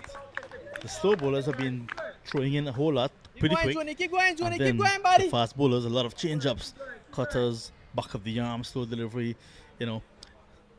And it's part of the game because cricket is like a chess game. Most of it is mental. 95% in fact it's mental. This is a very tidy start here from Sinclair. And you get the feeling, look, this is a cat and mouse game between these two, captain to captain. Rampersad is very mindful of the fact, look, I can't lose my wicket here. I have to be very watchful. It's pretty close. And he's given. Not pleased with the decision at all. But Rampersad sent on his way in the final over of the power play. The Hawks taking control. It was on the line of his stump, Anthony. Looking to sweep. Naughty. Well, there you go. He has to go back to the pavilion dejectedly as well. Leg before of the bowling of Junior Sinclair. And Sinclair striking at a very critical moment. And getting the very valuable wicket of the captain, Rampersad. He goes back to the pavilion. What a strike at this point in time. Excellent work there from Sinclair. Still in the power play, so that's a crucial wicket. Sure. He's what? That's too right up.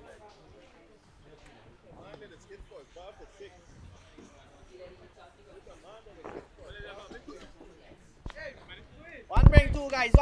Young Glasgow, the new batter. Pretty tall young man. But Sukwa needs a partner. Romeo Demerara was there for a little bit. Jonathan Rampersad, the captain, just sent on his way. And now it's Ian Glasgow. Chances are this is the opportunity now for Junior Sinclair. Oh, too quick on the leg. Too quick on the leg. I was just making a point about the spinners bowling too fast. This one is going to go winning the race. Ahead of Yearwood. 4 runs. Yes, and it presents that opportunity for the batters here. If you look at the field, he's having most of the fielders inside. So there's no man there at the back, maybe third man or final, to protect that shot. And as you said, just tickled away. And he picks up a boundary.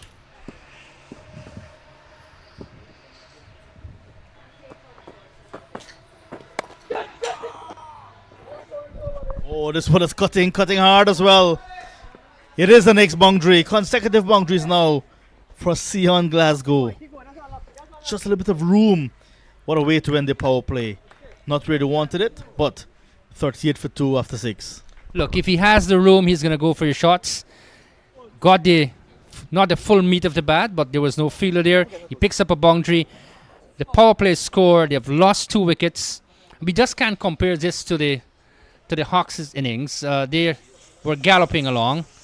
We look at the bowling figures. Pretty impressive there. Ross 1 for 13 from 2 overs, and Sinclair 1 for 8 from 1 over. That's a very telling wicket too. Lovell none for 17 from 3 overs, John. Pretty impressive bowling. Yeah, that's a power play work so far. Well, that's it for the power play. 3-2-1. Thaddeus Lovell bowling 3 of those. And it's good to see the young man, now 20 years old, just finished on the 19, getting an opportunity to bowl in the Big power shot play. coming, guys. Big shot coming, guys. Left arm over. Total ambition with all of his experience now. Left arm Chinaman. Time and again, people would ask, where is Totaram Bishun in local cricket? Well, he's here. He's playing in the National League, and he will continue. Sukwa is well set. Let's go, Toto. And his teammates, his team would want him to go on. Glasgow is 8 from 2. Very quick scoring. 101 of 84. We have a game on our hands, definitely. What we saw there just now, one of the Diwali floats quickly passing on the highway. Almost had a good picture of it. Nice and close to the stop, Right, buddy. so total ambition from an under 19 player.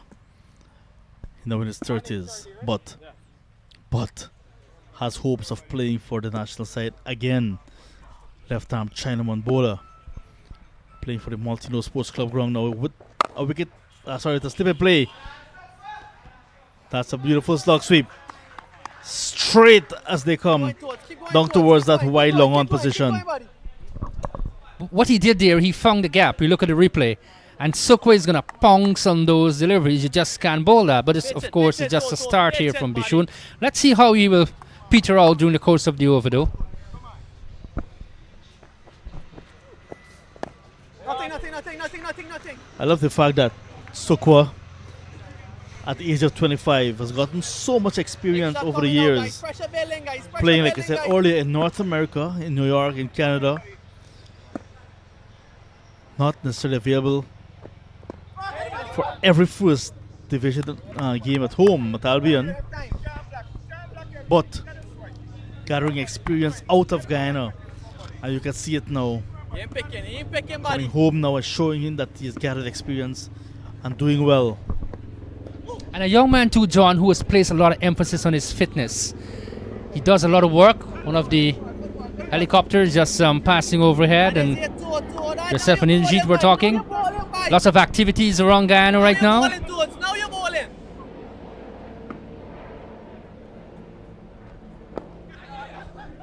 Yeah, you mentioned fitness.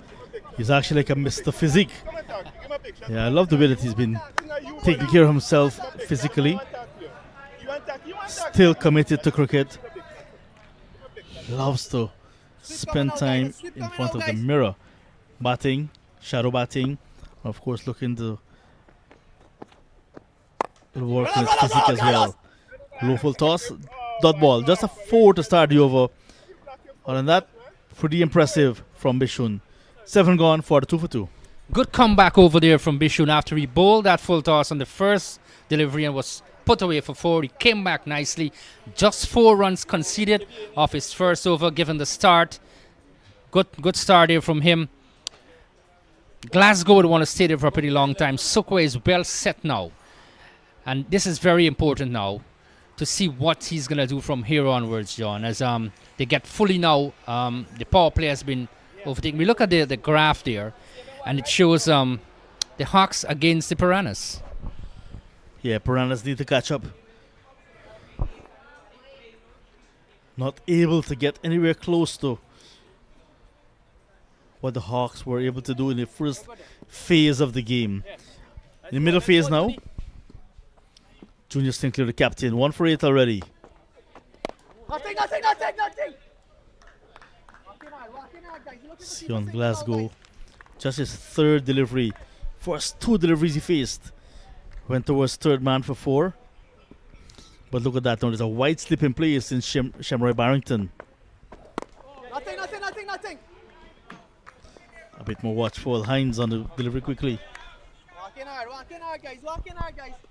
But Anthony, tournament will take a break tomorrow for Diwali, and I'm hoping that you will also have some opportunities in Berbice to have and to celebrate the Festival of Lights, good over evil, light over darkness. Most obviously, like all of us, or most of us. This is tossed up, looks for the sweep, and the ball will go pretty close to the boundary. It will be retrieved now. He'll get a second run. We just await the signal, so it's leg by, signal by the umpire. That will push the score up. Yes, John, like most Guyanese, will come out in their numbers to witness those floats and all of that. Some will stay at home. Dangerous shot, but good connection. Sweeping off his stumps, young Glasgow. Wonderful connection. His third boundary. What a time to get it. 48 now for 2 and 8. Yes. This is a very important, very tentative situation here for both teams. I think if the Hawks can pick up a wicket now, it's going to be very interesting. What you don't want to see from the batting side is that if they lose a wicket now, both of these two are relatively set, and let's see what will happen here.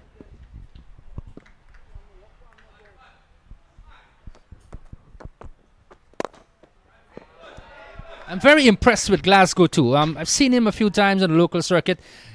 He's very workmanlike. That's nice to see. And I always speak, John, if the boundaries aren't coming, 1s and 2s are also important. 6 2s 12. But it'll take a lot of effort to get After all, you're good at math. either 2 6s or 3 4s in an over. I try, thank you. Over number 8, 50 almost up for the Piranhas. Piranhas need to get back to their winning ways. This tournament is actually seeing the separation like oil and water between the top teams and the second tier. 50 on the board now for the Berbice Piranhas. Coming back for the second. 51 now after it. Yes, congratulations, they've reached their 50. What is important now is continuation, not the start, but to continue from where you've built. So let's see what will happen here. They need to stay there. The fielding team would want to see the back of both of these. We look at the scorecard, and it shows what? Sukwa 28 from 27. He has been the mainstay. Unfortunately, they lost the captain for 1, Demerara for 5. Glasgow is there. He looks solid, looks well organized. So that looks good for them there, 51 for 2. And I want to touch a little bit about the tournament itself here, John. It says, a significant development in Guyana's cricketing landscape, offering a competitive platform for local talent to shine. That's a significant piece of writing there from the organizers themselves. So it's good to know that we have this tournament, John. And it offers so much.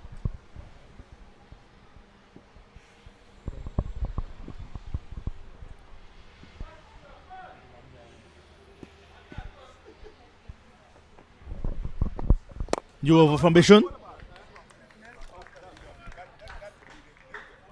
This is a very interesting passage of play now because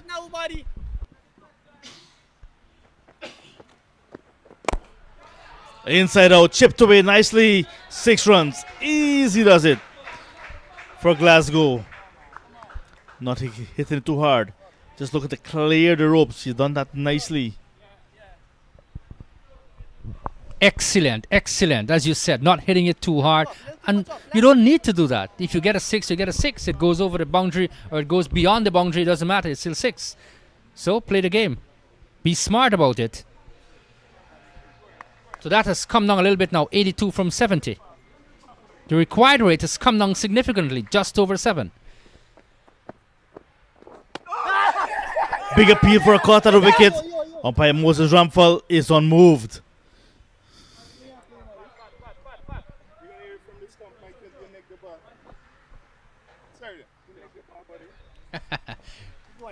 Keep going. Looks pretty close, but from our vantage point here, it doesn't seem to have hit the bat or the edge maybe. But good bowling there from Bishun. Yeah, no song heard. Nothing.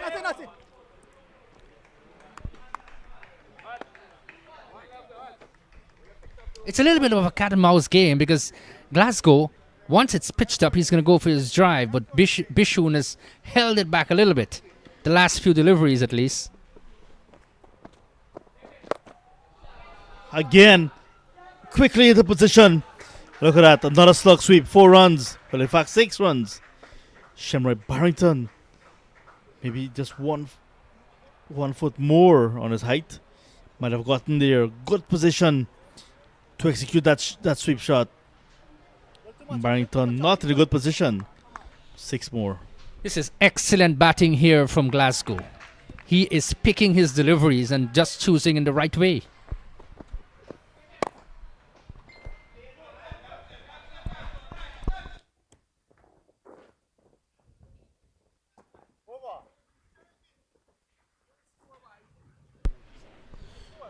Single to end the over, 9 gone. Yeah, 64 for the loss of 2. Look at that. We look at what was 100 years ago, really. Also look at the bowling figures.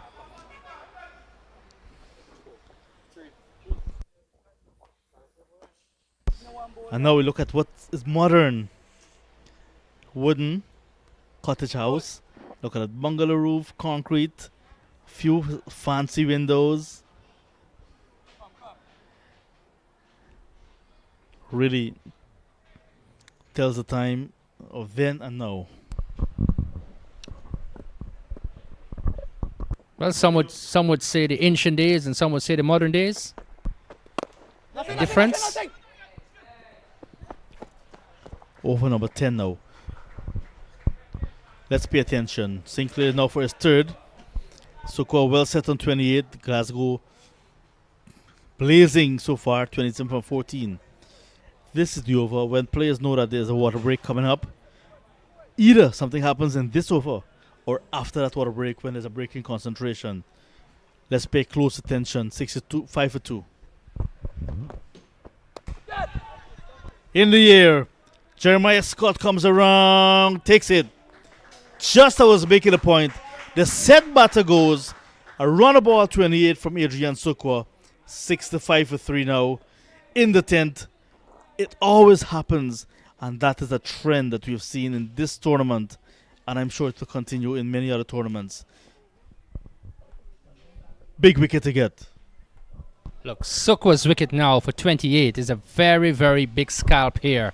They've done really well to send him back to the pavilion. 28 from 28. Good catch by the fielder there on the mid-wicket boundary, and excellent planning by the entire team. Kudos to them. 65 for 3 now at the halfway stage. Not quite at the halfway stage, but the players are taking drinks. We will take some drinks as well, with still 74 to get in 10 overs and 4 deliveries.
beating it. I telling you anything go inside.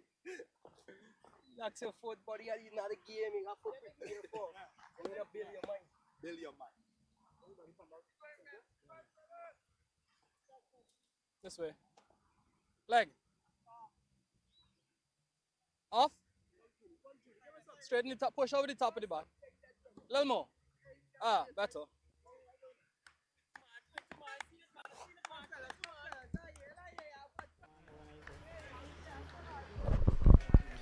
Right arm over. Drinks break over.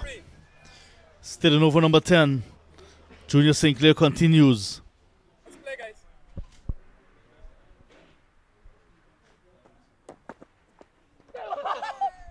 Playing and missing the new batter.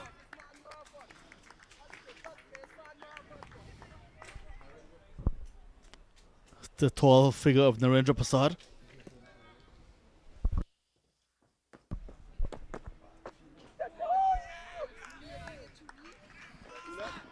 Look at Junior Sinclair. Realized he was pretty close to that outside edge. Keeper doing a pretty good job. Jai Karan.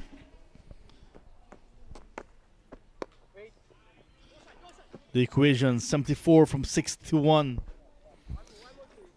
Over 7 runs and over. If you're asked to score 8 runs and over in the last over, you'll say yes, let's have a go. Still 7 wickets in hand. Off the mark, Devendra Prasad. Inajit, 10 gone. 66 for 3. Work still to be done for the second 10. 73 to get.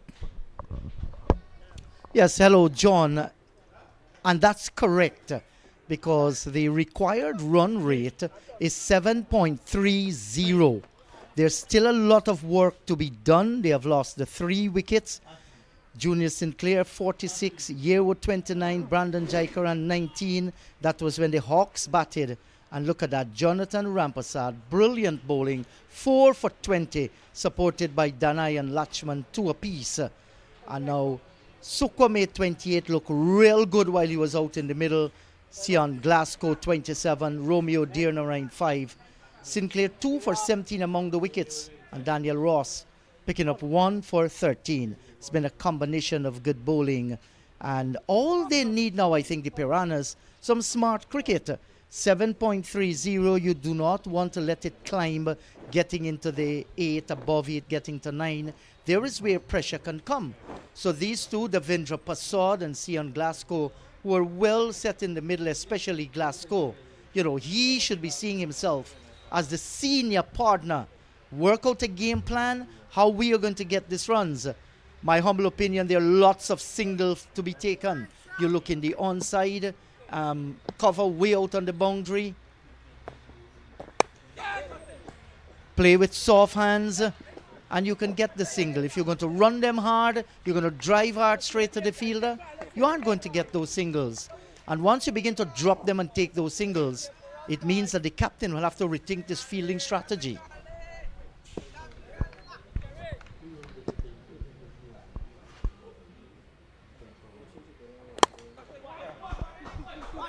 That's a good-looking drive. And they'll go back and complete 2. 2 good-looking runs. Once you can pick the gaps, don't look maybe where the fielders are, but look in between. You know, there are lots of runs that can be taken there.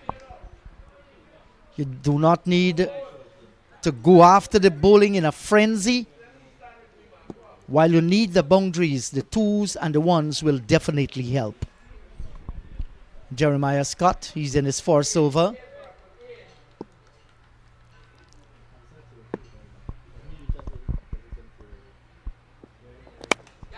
That's his in the air to the left of the cover. Good running fielding there on the boundary region. Nice return too.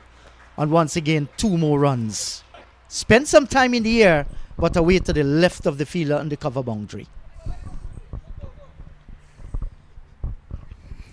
The business end in the last 10 overs, both sides know what is ahead of them, what is required.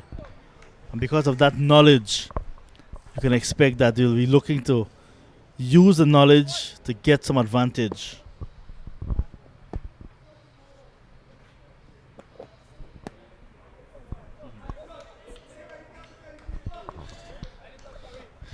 Jeremiah Scott in his opening over.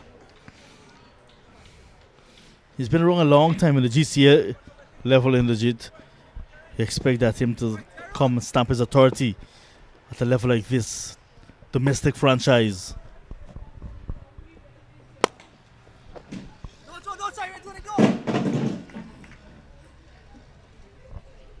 Good looking shot by Passat. So we're seeing some little batting qualities from him. Didn't look to overhit the ball to the right of the extra cover. Couldn't pierce the field though. But I've liked what I've seen. He's been stroking it nicely all along the ground.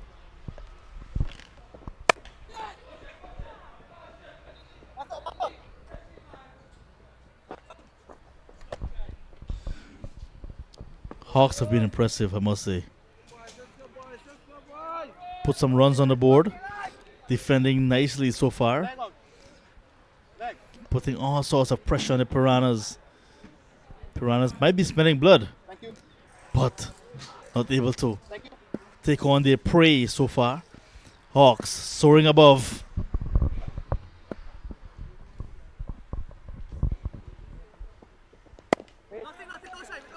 And it's never easy to defend 138 in a 20 overs game. But then you're playing in different situation. 72 for 3, 11 overs gone here. The required run rate 7.44. My humble opinion is they can get that. Very gettable. But it's how they're going to pace this run chase from here on. And I think in the previous over by Jeremiah Scott, they didn't do a bad job. Didn't get the boundary, but did run a few twos and singles. All right, here's what to come in this year's Guyana Cricket Board National T20 League. We'll take a break tomorrow, and then we come back on Friday, the 1st of November, which is the eve of December. And I love that period for Christmas. Piranhas against Jaguars.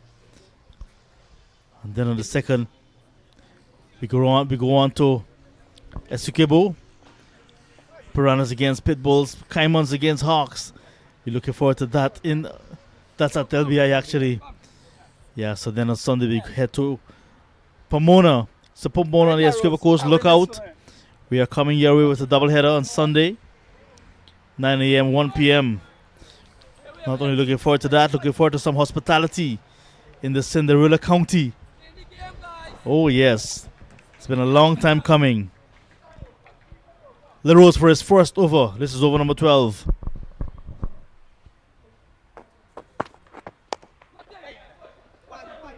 It's a good looking drive. Just opening the face at the last moment and taking a single. You talk about the hospitality of Essequibians. I'm actually smelling the mutton curry here, John. Yes, says Sunil Joshua. Yeah, Essequibo is always a lovely place. And, our commentators will going up down Essequibo. They are players. Hello to you wherever you are in that catchment area of Pomona. Well, no coast is too large enough when cricket is being played. We are expecting that you guys will come out and support the Guyana Cricket Board National T20 League, which is powered by BetCageSports. And it's going to be exciting down there at Pomona. Top class cricket.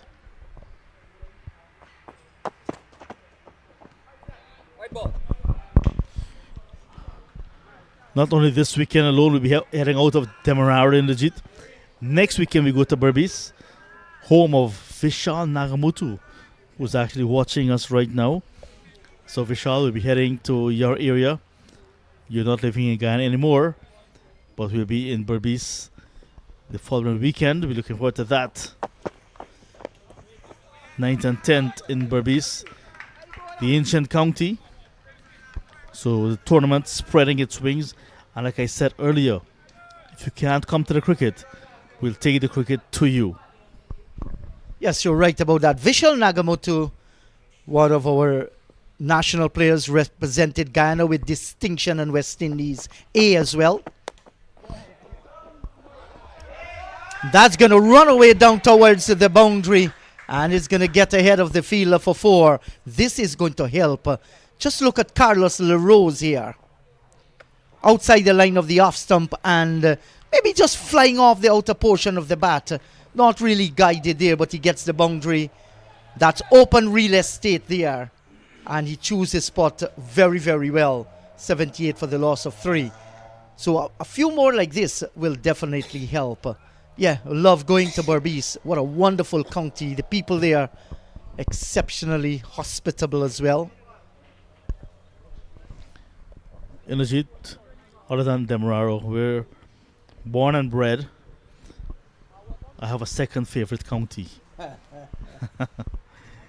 And I say that whenever I'm heading to Berbice, like I say whenever I'm heading to Essequibo.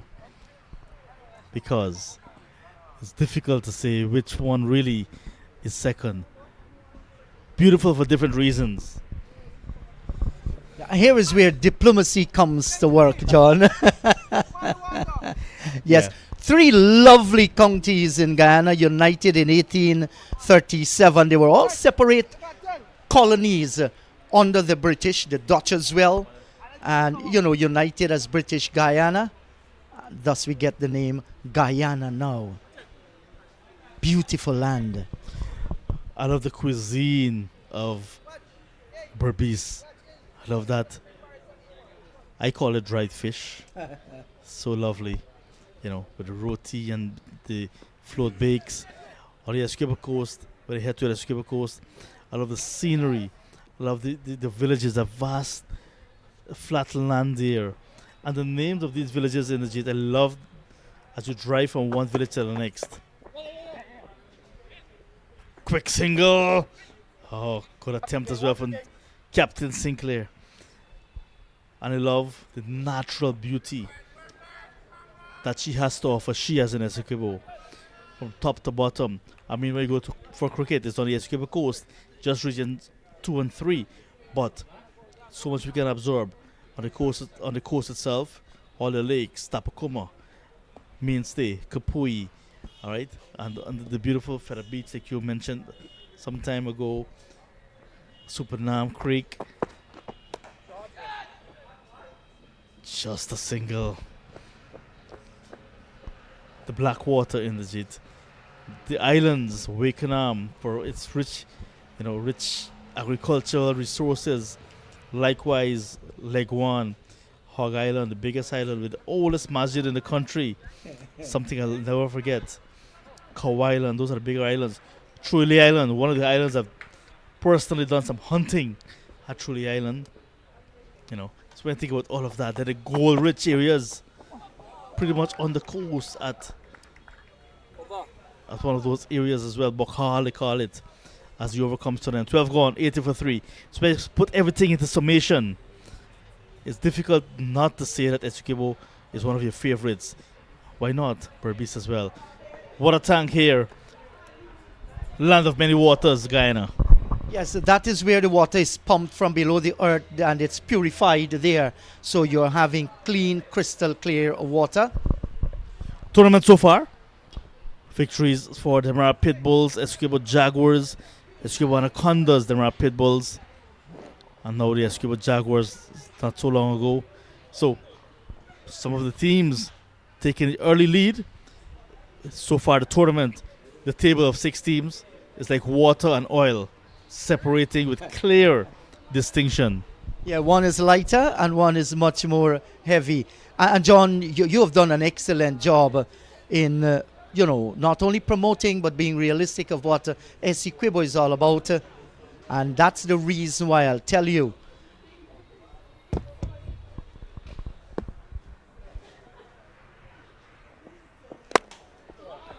There's a drive. Good looking drive off the front foot this time.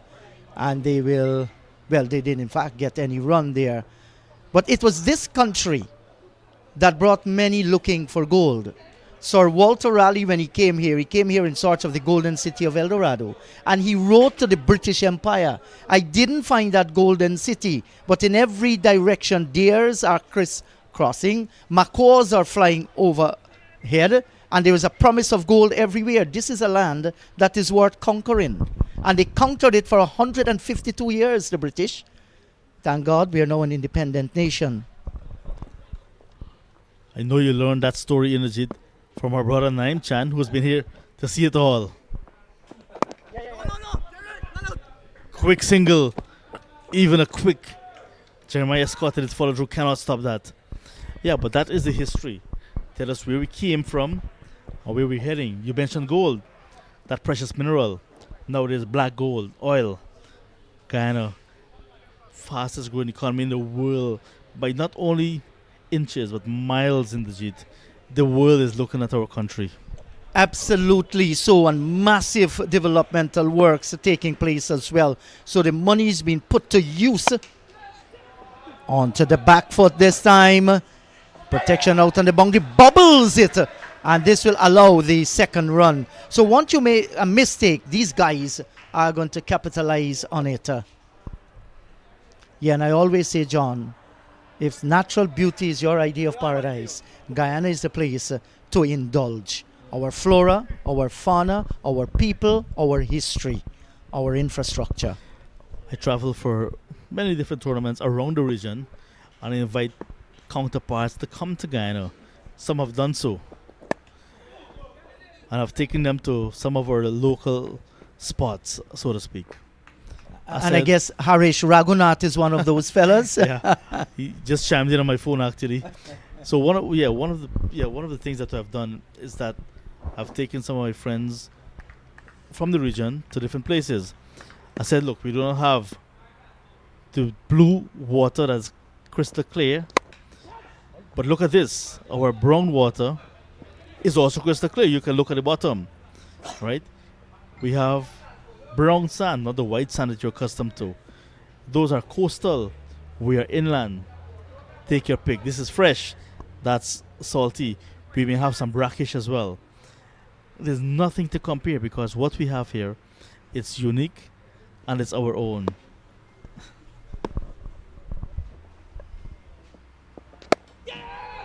And there's a drive in the air. It's going to fall short. And they'll just collect the single. Spends a lot of time in the air there, but fell pretty safe indeed. 13 overs gone, 87 for the loss of 3. And there was one hinterland community, the community of Moraikabai up Maikoni River. That's 92 miles. There is a touch of white sand there as well. It lines as you get into the mission, that's the Amerindian reservation, on both corners, the presence of white sand. But it's mostly brown when you get to the river. Lots of white sand on the hill where these people are living at as well. I know they're definitely listening to us. Derek John, the Toshao there, he's a huge cricket fan. Hello to you guys at Moraikabai, across this country. And I agree with you. Beautiful, unique, a blend of its own that we give to the world. And I know they're normally very, very happy for that. I've noticed some white loose sand as well in region number 1, place called Warramuri. Some of our national youth cricketers come from. Ricky, one of our national distance athletes. Annalisa as well. Annalisa, one of our national footballers. So, yeah. Rich history in the hinterland where our beauty, Georgetown for its, all the architecture is there. Along the coast, you go to Berbice as well. In New Amsterdam, you can see the beautiful buildings like what we've been seeing pretty much along the coast. But when you head to the hinterland, that natural beauty, oh wow. Fruits in the JIT, oh my goodness. Yes, all the vitamins you can think about our fruits, from avocado, guava, awara. Which one tastes better, the drop awara or the one from the tree, John?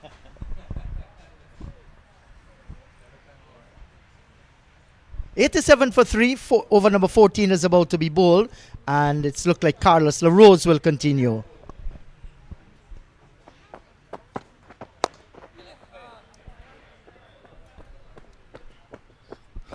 I heard our Honorable Minister of Human Services and Social Security just today on radio, speaking about the significance of the Pavali with a motorcade tonight and then tomorrow the celebration. And she said that she have mentioned to many persons in the diaspora and who have mentioned to those persons that they're living close by with, if you really want a celebration and to see how grand that celebration is, you must celebrate in Guyana, because everyone gravitates to the motorcade. Everyone partake in Pagua, Christmas. No ethnicity, no race. It's for everybody. Easter, the entire country as well. So, despite these are traditional religious holidays, the entire country celebrates. Yes, and this is what the Guyanese society is all about. Be it Diwali, be it Easter, be it Yom Nabi, Eid al-Azha, whatever the festival is. Oh, there's an appeal there. And not out, says umpire Josiah. Not a bad shout. We shall certainly watch this on the replay.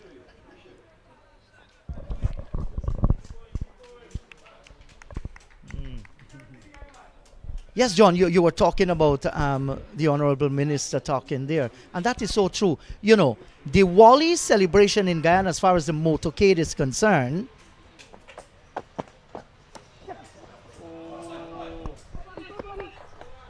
Cheeky.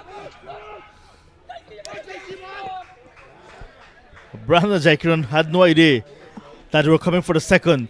He was hearing all sorts of commands. Yes, no, yes, yes, yes. But eventually second taken easily. Yeah. The motorcade tonight, and like it has been over the years, as the young ones take on the field here now. You're looking at the future of Guyana there, man. Yeah, the motorcade. You'll see every walks of life coming out along the East Coast, the Demerara corridor. Bowl down was the shout, and that's going to go away for 4. Did he get a touch onto it? We certainly will be monitoring, but every single run here helps. Yes, he did get a touch on it, and away to the boundary for 4. That's going to hurt. The batting team will feel ecstatic. 40 from 25. Good innings so far from Zion Glasgow. That one not where he wanted it in terms of from the bat, but to the boundary, yes, we'll take that. 94 for 3 in the 14th. The Rose about to finish his second. Diving over it, and it's going to travel. Placement is good. 4 more. The Rose himself with roots from the Maruka in the sub-region of the region number 1. Over number 14 completed, 98 for 3. Yeah, and the name Maruka rings a bell. We want to say happy belated birthday to Graham Atkinson. Paul celebrated his birthday yesterday, one of our colleague commentators. So Paul, wherever you are, happy birthday to you, dear brother. Yes, this is a little pic of what we are seeing there in the dressing corners of both teams. The pick of the bowlers, 2 for 17 so far, Junior Sinclair, and 1 by Daniel Ross, 1 for 13. We have 6 bowlers used so far. Wickets falling at 1930 and 65. 98 for 3, and with wicket in hands, the required run rate 6.83. That's very gettable.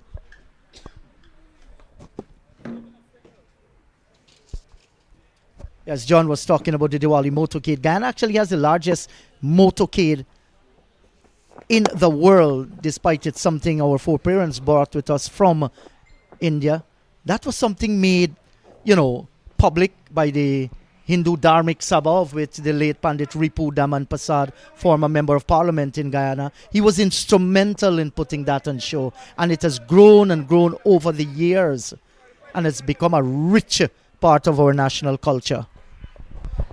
Yeah, the Guyana Hindu Dharmic Sabha celebrating 50 years this year. So it's a milestone year for them. Nothing.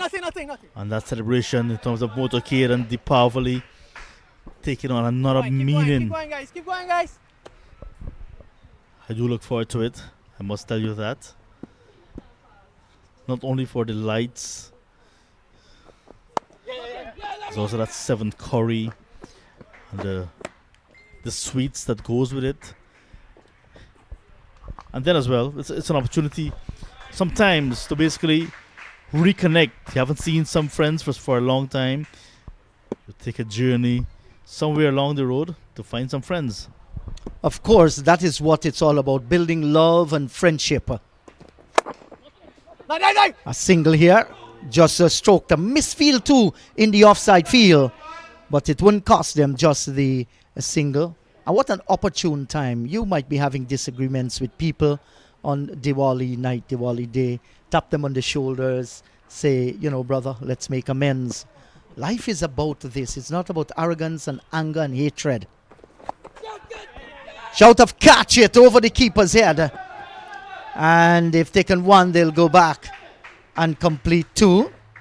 So the runs are coming here, and Sion Glasgow, he's playing a fine hand. He's a teacher boy as well in Guyana. He plays for the Blairmont Blazers. Highly liked in that part of Guyana.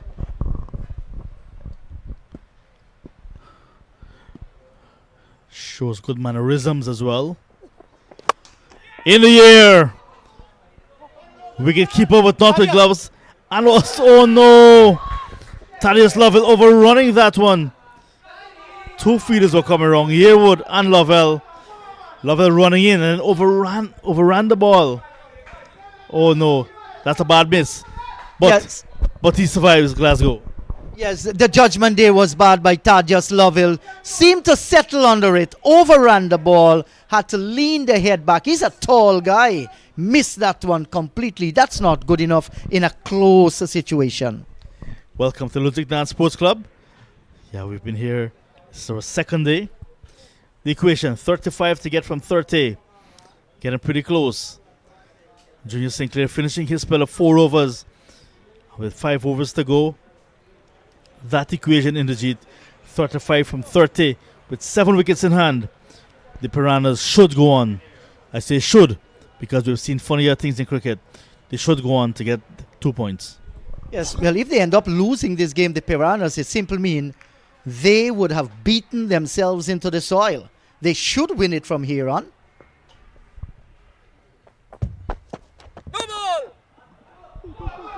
No ball signaled by the umpire. So, well, on a misfield again, the return didn't come in.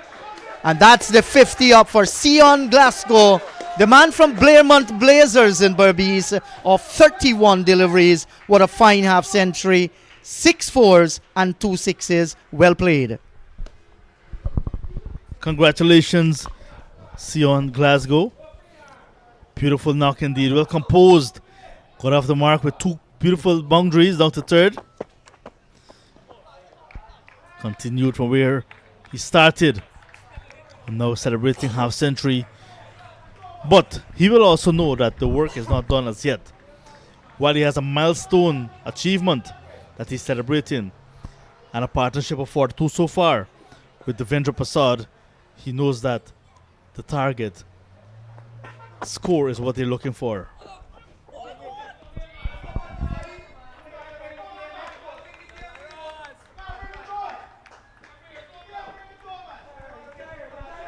$139 will take some getting. Hard into the ground on that occasion. It's a composed innings so far from him. Certainly a very, very composed innings. And he's the senior man out in the middle. 28 balls remaining. Just 6.86 is the required run rate. A big swing there. Cannon onto the stumps. And he has to go Sion Glasgow after scoring a fine half century. That's a good wicket to get by the Demerara Hawks. And Carlos LaRose, the man to make the breakthrough. Are we going to see another turn, another twist to this? We'll have to wait and see. Yeah, could this be the match changing over? LaRose on target on that occasion. And the half century maker will have to go. But what it means as well, the set batter is making way for someone who's going to come and have to start all over. But it was a good delivery from LaRose. Look at that, keeping him on his crease. That one went on to his stump pretty firmly. So pace on. Slight change up from LaRose. Good stuff. Can hear the slow hand clap going up for Sion Glasgow. Still some work to do for the Barbados Piranhas. 32 from 27. Still anybody's game. Yes, the thing is you must get those 32 runs. If you do not get them, it means that the opposition will definitely win the game. And it's good to see they're in a huddle there, planning the strategies, encouraging each other. So let's see what's going to happen now. They still have 6 wickets remain. And the thinking is, with so many wickets remaining, not a huge total to chase down, the Piranhas is definitely smelling victory here this afternoon at Lusignan. A few more wickets to that, it's going to be panic out in the middle and all hell can break loose. We must remind our viewers and listeners, neither team has been able to win their first games. Both suffering loses. The Piranhas losing to the Anacondas by 33 runs, while the Hawks went down to the Jaguars by 4 wickets. And here's another close encounter. Now that required run rate, John, has gone above 6, 7.11. What it also means in the JIT is that one of these teams will register points and one will remain beaten. That's the new batsman. Short fine leg comes into play.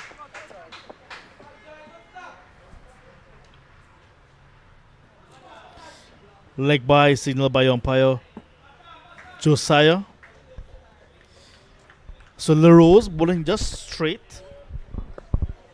Previous delivery was straight enough so that the Glasgow played on. This time the right-handed batter just too straight, hitting him on the pad through the short fine leg. But with every dot ball, every run that's scored at maybe just 1 or 2, the required run rate will climb. So it's important that the Piranhas pick up boundaries or prevent dot balls. Chance for run out, direct hit will do it. No. Single. Yes, and you're going to have these moments where you just hold your breath because anything could happen. A run out, you'll see the flashing blade of the batter can be out or disappear for 6 or 4. This is going to be a tantalizing end to this game. And I think this is what the spectators want to see. Get out, Ali! I want, get it in!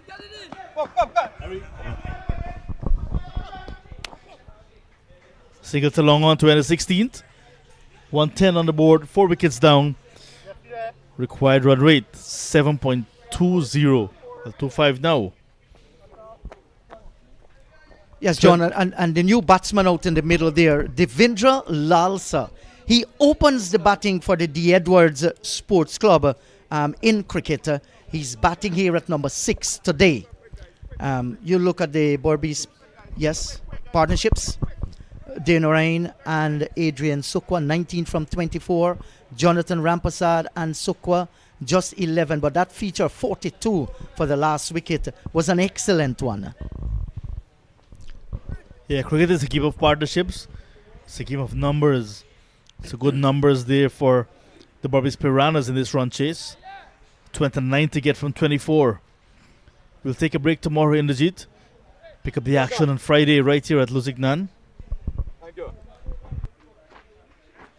Yes, and I'm sure that our technician will be giving you those details on our screen as to the schedule after today. So after Friday, a doubleheader at LBI, but a doubleheader out of Georgetown, out of Demerara, at Pomona on the Essequibo coast. We are looking forward to that on Sunday. It's going to be Super Sunday in the countryside. Scott in his third over. Well, this guy is slow delivery, but just a single. And John, I was talking about Devendra Lalsa. He's a ferocious hitter of the cricket ball. I mean, many of these guys will not have played together as a team to know exactly what each member brings to the team. If he has a chance here, you know, this boundary is going to be very small for him. If you have money, you have a bargain as well with the popcorn man in the house. Single. Popcorn man. Who got money, got bargain. Yeah, we know about the nuts man. Now we're seeing the popcorn man. He used to have a bicycle, in the Jeep. Now it's an electrical. This is motorcycle. And there's some Business nuts is there good. too. Business is good. Yeah, man.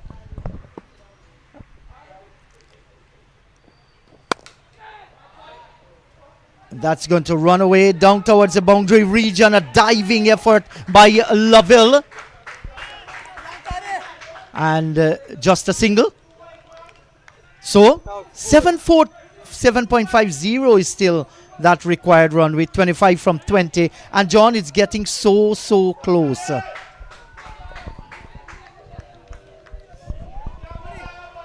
Singles leaked in this over, 4 of them. Yeah, pretty close indeed. 25 from 20. Scott from that long run. And there was slower delivery.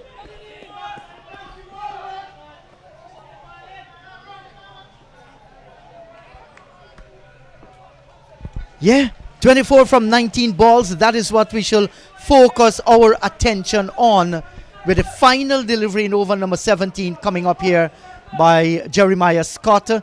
5 balls, 5 singles so far. If they can get the boundary now, they're going to crown off this over as a victory for them. If he can bowl a dot ball or just a single, it belongs to the bowler. 6 runs off the over. 17 gone. Well bowled, Jeremiah Scott. 115 for 4. 24 needed from 19.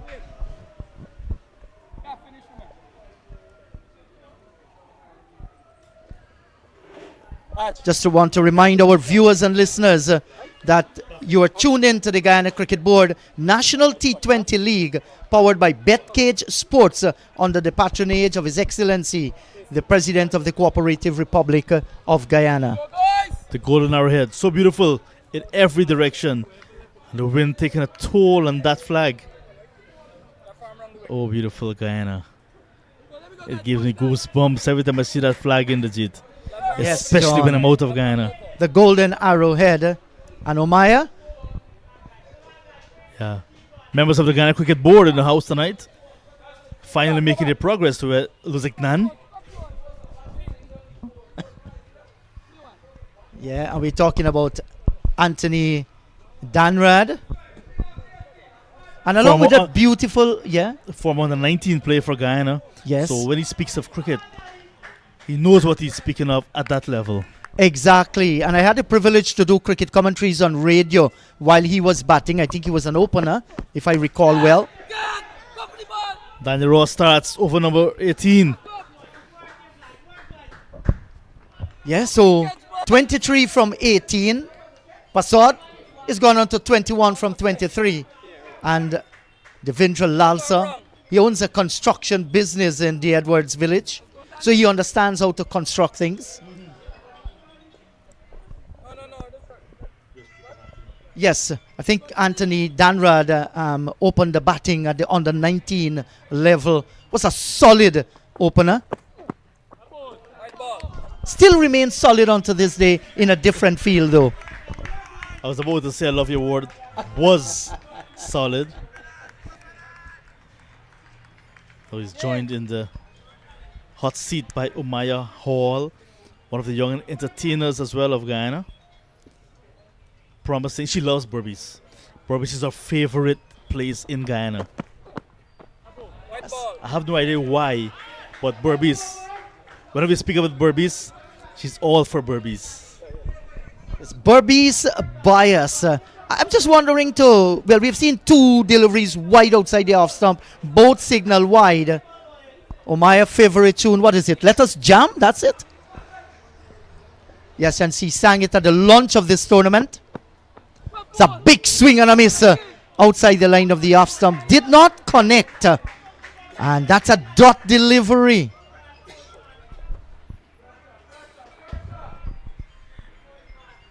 I'm not sure if from your vantage point in the JIT, you're seeing Tanti Murl, but I suspect that she's here at Lusignan this afternoon. Well, I didn't recognize her because the basket is on the head. And that actually covered the face a little. But this is going to go down well. We just can't say wire. This is going to go down to the fence. It's fence right away around here. Ross in his third. 2 is the call. Will they come back? Yes. They're going. Will they get there? Yes. 18 from 15. And that's excellent running between the wickets. You do not want to waste time now out in the middle. Turn the ones into twos. Pick the gap through extra cover. And they went for it. Decided 2 is what they need. Another swing. And they'll get a single this time. So let's just venture and dissect the over here for you. Started with a single, 2 wides, then a dot ball, then a 2 and a 1. So there's 6 runs in this over so far, with still 2 deliveries remaining. Not a bad one whatsoever. 17 runs are required. From 12 and 2, 14 deliveries. That's very gettable. Passard is back in strike.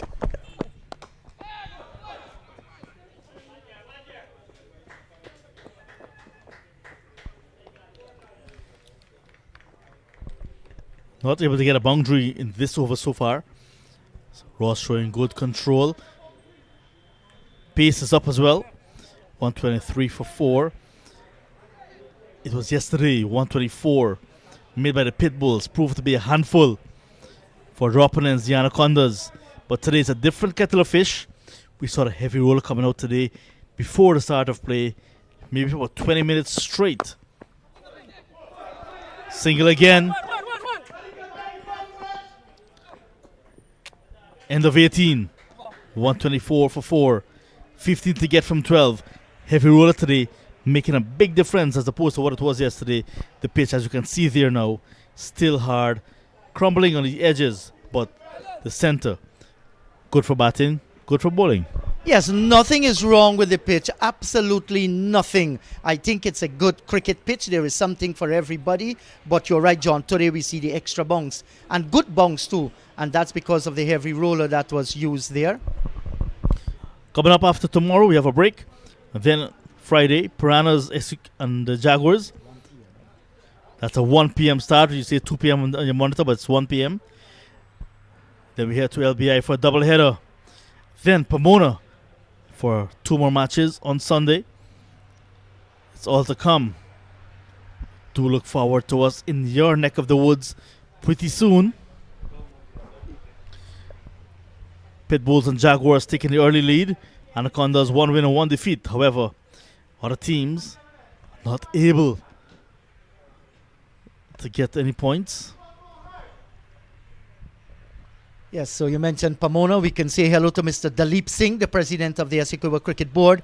Get the curry powder, the masala ready, the kahari, and the fireside. The boys from GT are coming across, and they're coming across with an appetite that's on, very, very huge. Look in the background there, Unajit. The home traffic. The traffic heading home on the east coast of Demerara has begun. The Rose for his final over. What a shot! Beautiful shot now, but straight to the fielder. Thaddeus Lovell was in a perfect position at extra cover on the boundary. Lalsa hitting it on the half volley. We felt he had it 1 meter to his left or right. Might have been a maximum, but no. There is Lovell coming around and poached it nicely. So another twist in this game in the Jeet. 124 for 5. Lalsa goes for 8. Yes, and it looked good when it came off the bat, but found the fielder out on the boundary, and Lalsa has to go. Another wicket has fallen here today. That has sent the required run rate above 8. 8.18. And you're right, John, this is going to go right down to the end as Keon Sinclair makes his way out in the middle to join Passard, who is on 22 from 24. Now, no time to block and push around. Here's time when you need runs. You have 5 wickets standing. And we have a doggy. Who let that dog open? Hello, Pero. Pero around. Sinclair at the crease. That's Keon. White smile from some of our friends near the action. Leroux's wicket very early in his over. This is his final over. I love the way things are going in this tournament, Indrajit. We're seeing the bowlers dominating their art, but the batters are getting runs as well. Leroux to Sinclair. Immediately in the air, short of the fielder, coming in from that deep mid wicket position. Two taken easily. Tante Merle, she's singing. Can you hear her? Yes, I'm hearing her loud and clear too, John. And these two boys, Sinclair and Passad, they have very, very long legs. And that's the reason why they stretch them and they got the two in the previous shot that was played. Loud shout for leg before. From our vantage point, going down the leg side, and I think umpire Ramphal Moses agrees with that as well. Nothing wrong. You're going to shout at anything at this stage. Exaggerated movement from Leroux, as was Sinclair moving across. But the man that mattered the most, Moses Ramphal, says not out. Good decision, but a good delivery from Leroux to keep the batters quiet. 2 runs from 3 deliveries and a wicket so far. Here's a drive off the bottom edge. Will they challenge the arm of the fielder for 2? Yes, they will. So, that's going to bring some relief. But I'm still looking and see 11 runs from 8 deliveries. That's very gettable. Yeah, well, 15 from 2. You want the 19th to be economical, or you don't want to go into the final over if you're batting side. Swing and a miss. Out. Run out. Narendra Prasad will have to go. The set batter run out looking for a bye that was not really on. But sometimes they take on the wicket keeper with a chance. And he's gone. Good work on the fumble from Brandon Jaikaran. Direct hit with the gloves. 6 down, 128. Yes, and he waited nicely there, ensured that he gathered the ball in his hand to return it to the stumps. And I think what Keon Sinclair, he was the one who called. Narendra Prasad went through, should have been saying to him, no, the ball is straight to the keeper, and went to the keeper quicker than Keon Sinclair thought. And Prasad has to go, playing a fine hand. But another wicket has fallen, and now 11 runs from 7 deliveries.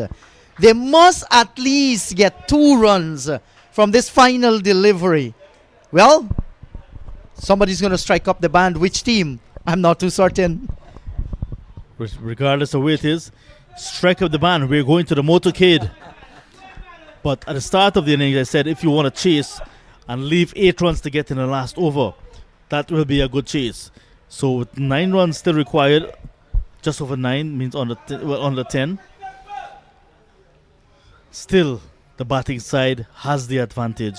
6 wickets down, 4 in hand. Keon Sinclair, non-striker. New batter Suresh Danai, facing the music of Leroux. Clean bowled! Playing over a ball that was full and straight. Stumps hit out of the ground. Leroux now on fire. Finishing his spell of 4 overs, 3 for 28. But look at that. Wicket number 7 going now for the Piranhas. Danai, more known for his bowling. Castled first delivery. Yes, played over that delivery, Suresh Danai. And by the time you can say Danai, the ball canned into the stumps. And he has to walk away. That's a duck, they say in this part. And he walks with his head bent as the new batter makes his way out in the middle there. Devendra Lachman comes out. But trouble here now. 19 gone. 1 over remaining 6 balls to get 11 runs. Are you a betting man, John? Most definitely. Look at that. Beautiful delivery. Carlos Leroux, all of his experience. Former national youth player. Plays at GCC. Roots in the Maruka sub-region of region number 1. Yeah. So, who will win this one?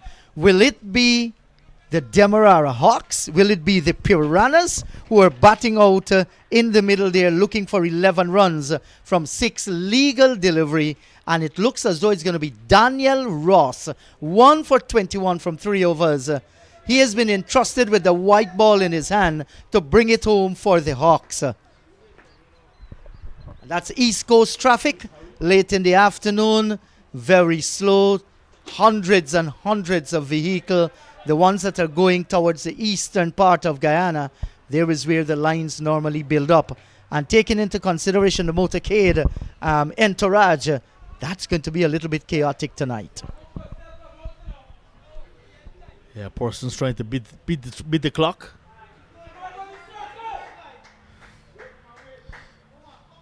Sinclair, Latchman, the hit with destiny. 11 to get. Full delivery from Ross. Single. 10 from 5. Well, in countryside parlance, John, they say 1-1 Dotty Bill Dam, but I'm afraid here that the Piranhas will need an excavator bucket. One is not going to win it for them. Not a bad start to the over. Somebody must score a boundary now to change the things out in the middle. Demerara Hawks thinking on their feet. They have done a good job so far. Yeah, I like the approach of Ross as well, and his side to bowl a side off stump of these batters. Lashman on strike. First delivery that he's about to face. He goes downtown immediately. Chance. Oh no. Chance again, Indrajit. Not taken. That should have been taken, John. Should have been taken at least at this level here. Wasn't a difficult catch. Was into his hands. Had to move a little. And maybe he lost his balance while running in. And so the ball just went out of his grips there. And they collected what? 1? 2 actually they got. So Daniel LaRose, wonder what he's thinking at the moment. 10 runs from 5 balls. What a hit from Latchman. Pretty straight delivery from Ross. And there he is, backing himself, staying firm in his crease. Look at that. Good base to swing from. Swung it over long on. And Tantamerl, we are hearing you. Yes, John. And what a name. Latchman. And in the season of Diwali, that's a famous character that came back with the Lord Rama from exile. They lit diyas and so on upon his entrance. And what a 6 by Devendra Latchman has changed the entire game. 129 for 7. That's...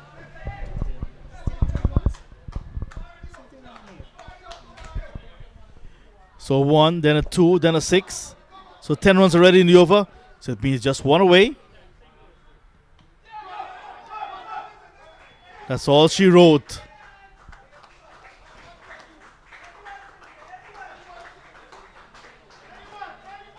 Scores are leveled now, actually.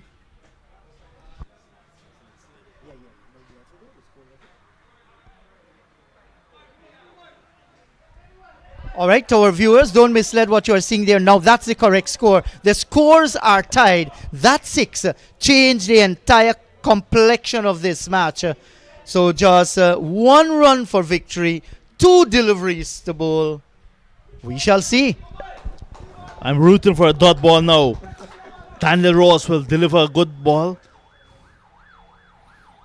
He's not too confident. The keeper did not go down.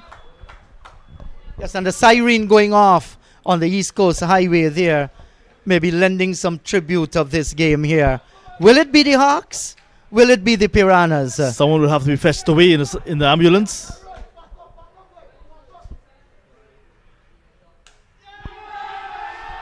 Swinging for the fences. 4 runs it goes. Well played to the Berbice Piranhas. Coming up victors by 3 wickets. What a run chase we've seen. Went down to the last over. And in the end it is the Berbice Piranhas defeating the Demerara Hawks. Hawks yet to win a game. Piranhas now on the points table. Yes, certainly. And I think our cameraman, I'm not too certain which one of them, it might be Andrew Singh, just a few moments ago brought in that beautiful hawk in the sky, flying away towards the Atlantic Ocean. Good victory for the Piranhas. They've scored their first victory in 2 matches. The Hawks yet to make their names count, winning by 3 wickets here, the Piranhas. Nice to see them shaking hands in the cool of the evening, maybe saying better luck next time. Congratulations, guys. You look at that scoreboard there. Sukwa 28, a magnificent 50 by Sion Glasgow of 34 deliveries, 6 fours and 2 sixes. Set up the victory. Support by Narendra Prasad, and coming down late, Devendra Lachman smashing 9 from 3. You can barely see him there, but the coach of the Piranhas celebrating his birthday today, that's him. And very happy to have a victory for his birthday. So Raymond DeCosta? Rayon DeCosta. Rayon, yeah. Rayon. From Esquibo Coast at Pomona as well. So that's the bowling now. 3 to Carlos LaRose. Not bad at all from him. Junior Sinclair, 2 for 23 and a wicket to Daniel Ross. Lovell, Bishun and Scott, wicketless. 10 extras. Match summary there for you. Hawks 138 all out, not utilizing their full quota of 20. Piranhas used 19.5 overs to get to the target with 3 wickets in hand. Victory by 3 wickets. And while it was not a huge total score, it was exciting. So the points table now, Pitbulls, Jaguars and Anacondas, and now the Piranhas joining them in terms of wins. Hawks and the Caimans yet to register any wins to give them all some points. We'll take a break tomorrow for Diwali, and then we come back with Piranhas against Jaguars, and then on Saturday at LBI, Piranhas against Pitbulls, Caimans against Hawks. Esquibo, look out for us at Pomona, Anacondas against Jaguars. It's a super Sunday with a doubleheader. Yes, so that's it from Lusignan. Strike up the band. We are heading to the Dharmic Sabha Motorcade at LBI. See you back at Lusignan here on Friday. Goodbye.